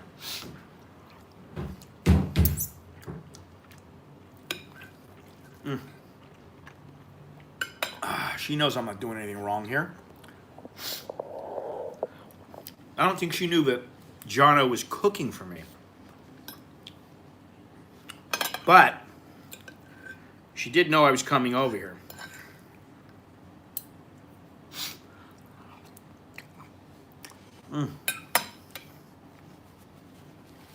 Quite good. Make sure important making have DOP 7 to taste much better. I did not know that. You know what I do is if I need something,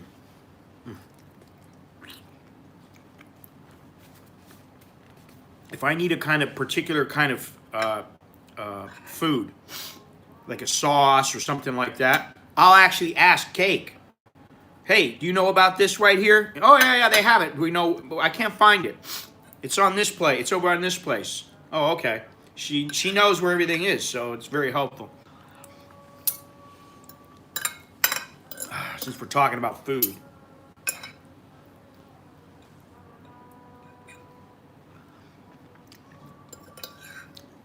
I've got music in the background. All right, man. More pasta? All right. Yeah. Feeling a little sleep yet? They're asking if the Rohypnol's hit yet. Have the sleeping pills kicked in yet? Yeah, what do they call that? Date rape drug? Yeah, Rohypnol. That's my MO with Scott right here. Kidding, man. They could say shit, but I can't. No, I just don't like thinking about it. No, It's I know. disgusting. I understand. I'm trying to keep it light and stop talking about my cooking. Your finger? No. Man, it's amazing how when I whack that thing. Whack what thing? I whack it against something when I whack mine. When I don't know. You're talking about. Good. We're good. Yeah, listen. I know it's not low carb. More? What are we gonna do with it? I'm not gonna. All right, that's plenty. Yeah, that's more than enough. Yeah, I like that they got the vegetable in there. They're supposed to have mushrooms, but they didn't have the ones I like. I'm not a big mushroom fan. Yeah, I'm not really either. I like white mushrooms, and that's about it. And Why are the curtains closed? Because if I open them, it's going to be bright white behind me. That's the only reason.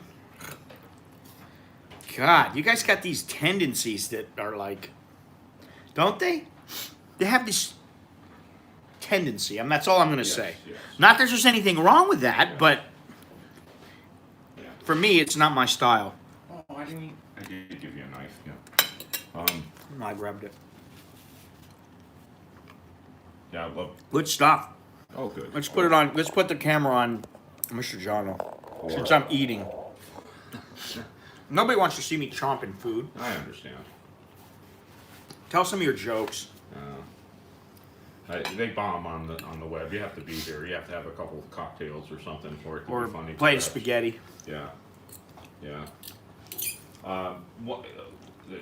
Another thing, when I talk about moving here, one of the obstacles I had is that I just became newly retired, so I didn't even get a chance to stay at home at all and be retired. Which Do you miss San Francisco? Not at all.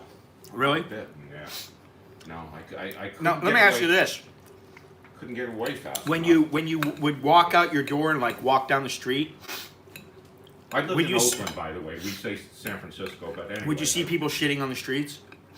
See them? Yeah. I didn't go downtown. I worked. Or human dumps?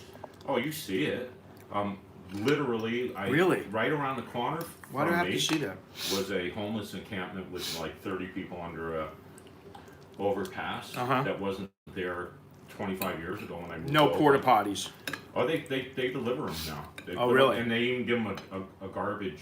Good topic while I'm eating. Yeah, sorry, but no. I mean, you could look at them. You could look at them with. Oh God, Johno, loosen that bottom button. He's telling you loosen the bottom button in your shirt. Like, hey, it's sexy time. Oh. Longhorns is joking with you. Yeah. No, it's sad that the homeless Yeah, of problem. I course. don't see any Solution? solution to it. I really don't. Well- Somebody said when Google, Yahoo, and Twitter all move out of San Francisco and homes become affordable, it's about the only solution in the long run. Well, how about California pull its thumb? How about the governor pull his thumb out of his ass and start doing things a little more in line with what the federal government wants?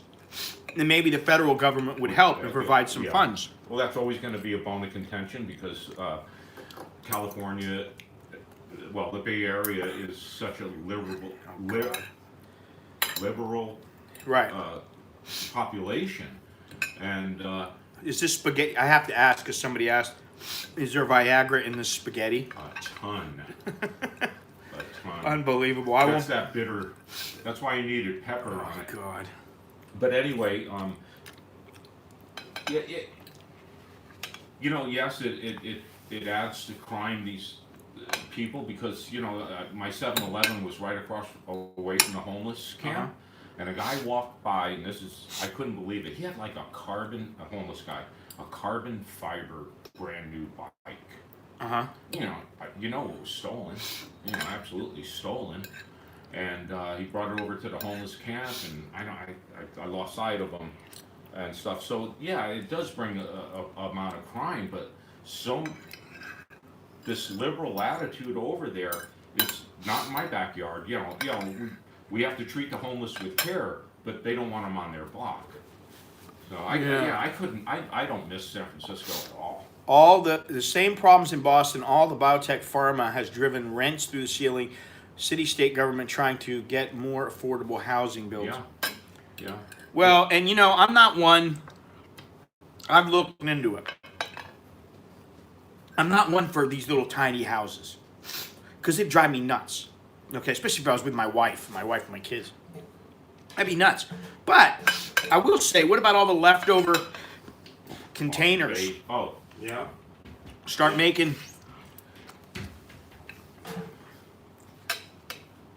places out of that. You know, and Start making. that's viable, but I hate to say it, you know, a family of two that is scraping by in the Bay Area sees them taking care of the housing projects for people that essentially don't give anything back to the society. Mm-hmm. They're a little pissed off, and I can understand it. When, Yeah.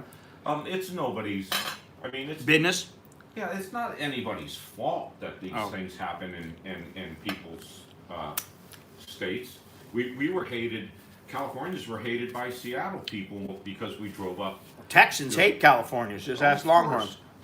People Of course. don't have to always be greedy and raise the prices so high. My neighbors complain about the walking around the house naked. Okay, nappy time. All right, you go have a nap there, Tom. Yep. I'm fine. I'm just saying, you know, I was an apartment manager back there, so I saw rents go from doable to absolutely ridiculous. How much was doable? For a one bedroom, and I'm, you know, how long is a piece of string? This was in an area of Oakland. If you're not familiar with it, it was near Piedmont, one of the wider neighborhoods. Nice neighborhood. A one bedroom 25 years ago was $550. Wow. When I left, when I left my junior one bedroom in my apartment building, I was grandfathered in with my rent control. They were going to ask $2,400 for, I don't know, everybody asked me the square footage, 60 square meters, 600 square feet, with nothing, no view, no. I had a place once in Redlands. It was right next to Loma Linda Hospital, and my place was $900 a month for a 2-bedroom, and it was a nice place, right in front of a park that was very, very nice, and it was like 1,000 square meters. So it was a good size. That's huge. Had a fireplace, $900, and I split it with somebody, Sure. like $450 a pop. Yeah. You know, and they were never there. It was all right, man. I mean, you know, like to Yeah. me, that's all right. And then, you know, I think I lived in Newport Beach, no, Huntington Beach, with 2 other guys, and it was $1,200 a month for the house, and we each had our own room. We paid $400 plus utilities.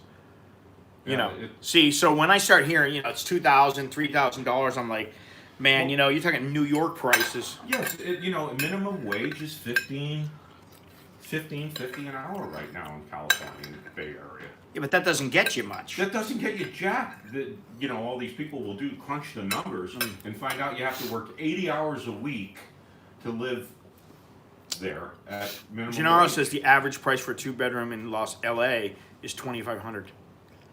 And again, it depends. That's a lot. That's a lot of money, but I'm talking about a shitty old 40, 50-year-old building, 60-year-old building.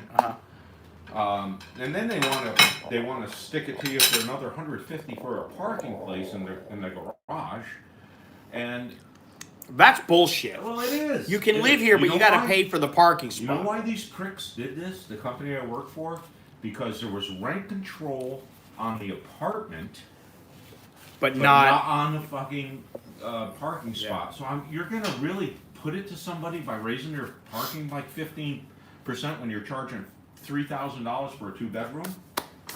Anyway, it's Whoo, that was good, Johno. yeah. Thanks. Well, That was and that's quite why good. People ask me, why did you move? Man, You it's like asked I me- went to an Italian restaurant. Jesus Christ. I'm surprised you're not playing Italian. What's that? The Billy Joel song, Italian love song or something? Yeah. Images from an Italian restaurant or something. Yeah, something like that. Yeah. Well, Dun, dun, dun, dun, dun, dun, dun, dun, dun, dun, dun, that guy's dun. a prick too. Oh, is he? Yeah, he's supposed to be a real prick. You haven't met him? No, You just heard. no, but I talked to musicians that knew him and stuff, and he's a fucking jerk. Maybe because he got screwed around, or maybe No, they he had screwed a him. drummer in his band. What's that? Wasn't that guy's name? The Kenny something, bald-headed dude, kind of yoked, but he's bald. What's he do? He's a drummer. Oh. I forget his name. He's played in a lot of groups. He played with John Mellencamp. He had been with like Billy Joel for about 10 years. Was like like this with him. The guy ended up settling down and having a baby. And went to him for a raise one time and said, cut me a little, give me a little bump in pay.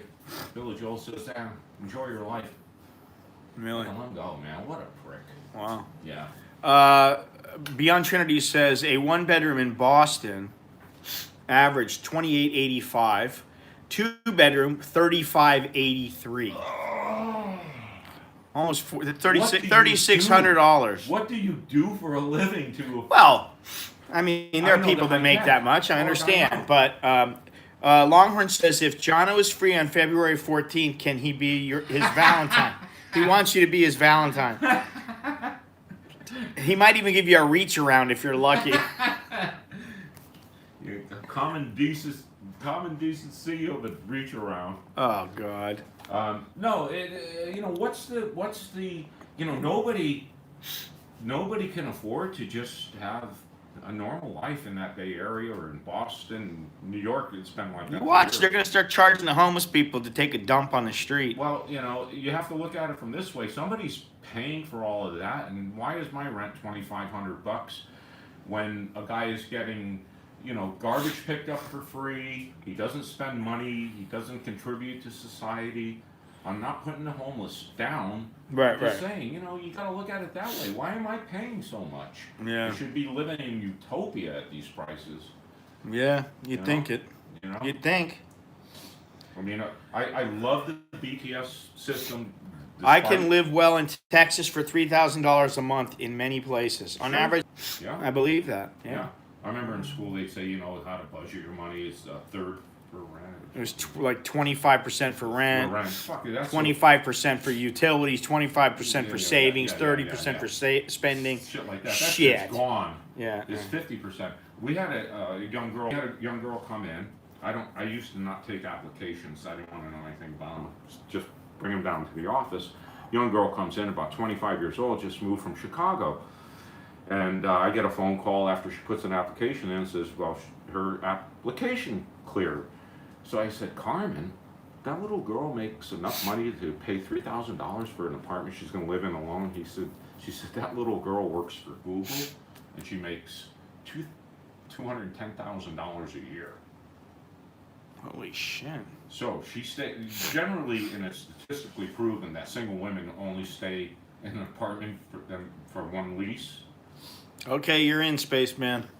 Sorry. Nah, I'm talking to somebody Oh, else. so she moved out after about a year and a half, and I didn't talk to her, and I just said, oh, why are you moving? She said, it's too fucking expensive here. I was like, you make $200,000 a year. I don't know what she did. I don't know. She was never there, though. She probably slept at Google. Yeah. But anyway, she said it was too expensive. I got a book. $200,000 a year. Are you good enough to get hired by Google? I read about the first paragraph and I went, no, I'm not good enough. You know what's funny about those fuckers? There was a job application, and they never returned my fax. Again? Another one? Well, we just wait 5 minutes. We got to say our minutes? goodbyes. Okay. Yeah, because we're running low on time now. Okay. Yeah. Yeah. Jono and I have a busy day scheduled. Yes, the makeup artist. Where is she? She's on her way. She's on her way. Okay. Makeup artist is on the way. The tutu. She's going to deliver the tutu, the pink tutu. Yes. Okay. I appreciate that. That's great. Yeah, and then I got about 2 hours, and then I got to get on the road because I don't want to get caught in the traffic on the way home. It'll be a bitch, and it's only a Tuesday. It's a Tuesday. No. Did you say makeout sessions on the way? No, I didn't say that. Was it all? I thought it was that Mondays were always a slow day in Bangkok for some reason. No? Every day is busy, man. Yeah, I was gonna say I don't notice any difference. I thought when I was here a long time ago, there wasn't much traffic, and they said, it's a little lighter on Monday. whatever. Sorry about the double night bot. I don't know why that happened. I got to look, but I can't check it here because I'm on the phone.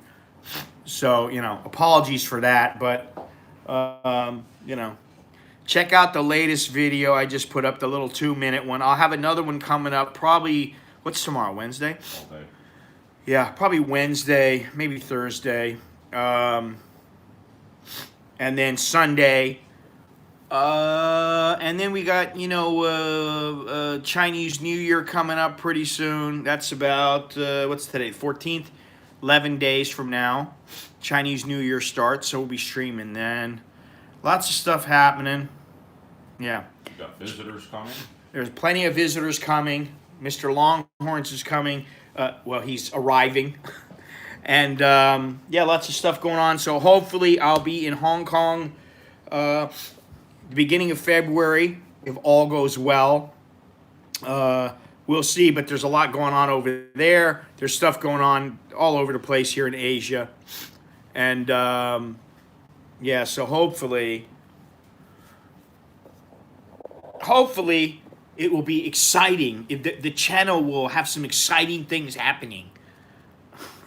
I'm trying to think of something to do that we could stream, do something outside with. Oh, now it's a we. We're a couple now. No, you see I'm how saying- he is? He's already assumed it's a love affair. Hey, with this ring. Oh, God. No, I was saying, when the fellas come. Oh, yeah. We'll do figure something out. yeah, We'll do talk something about it. like I got to that. think about it. Yeah, do something where we can meet anywhere but here. Yeah. There's a room occupancy law here. Is there really? No.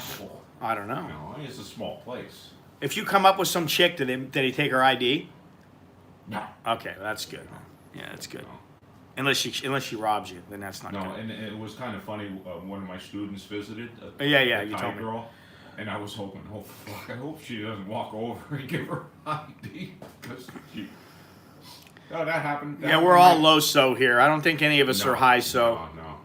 We may think we are, we may act like we are, but I don't think we are. Yeah, no. Oh yeah, Beyond Trinity wants us to hit a bathhouse together. All right. No, that's not fungulo, man. You're leading these people to believe something. No, I'm No. kidding. I just get tired of those fucking jokes. Yeah, me too. You and me both. Yeah. 65, man. Yeah, he's 65. I'm 57. Yeah.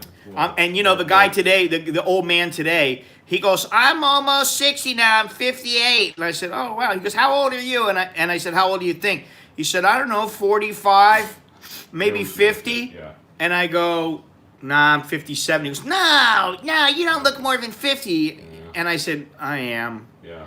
Please, either you're kissing my ass or your eyes need to be checked." Yeah. But anyway, we got anything else? Johno, we just want you to be happy these last few years that you have. Oh, that's My harsh. sister passed away yesterday, so don't bring up. That's fucking harsh. death, okay? That's hardcore, man. You know? I mean, yeah, I wonder how many years I got left. I did a bathhouse in Japan with a bunch of guys, not pretty. Bunch of naked guys sitting on a footstool washing. Ooh, that's disgusting to me. I don't like thinking about myself alone naked on a little footstool washing. Yeah. All right? I can barely look at myself on a motorcycle in a mirror. So glad you guys come on, Ash, forget about it. All right, we got to go. Jono's jonesing for a cigarette. Admit Yes. it. Admit it. He's jonesing for a cigarette. Yes. So that's all we got. And All I guess we'll talk to you guys later. Until next time, I'm Scott, and this is Mr. Johno. We're both misters, and we're both, we like our own. I'm married. Space and- He's formally married, and he's got a little side action going on with a chickie here. So, don't get any ideas. Anyway, that's all I got. So, until next time, I am Scott. This is Johno. Choke D, Leo, Jerken Mai. All right? Talk to you guys later. Adios.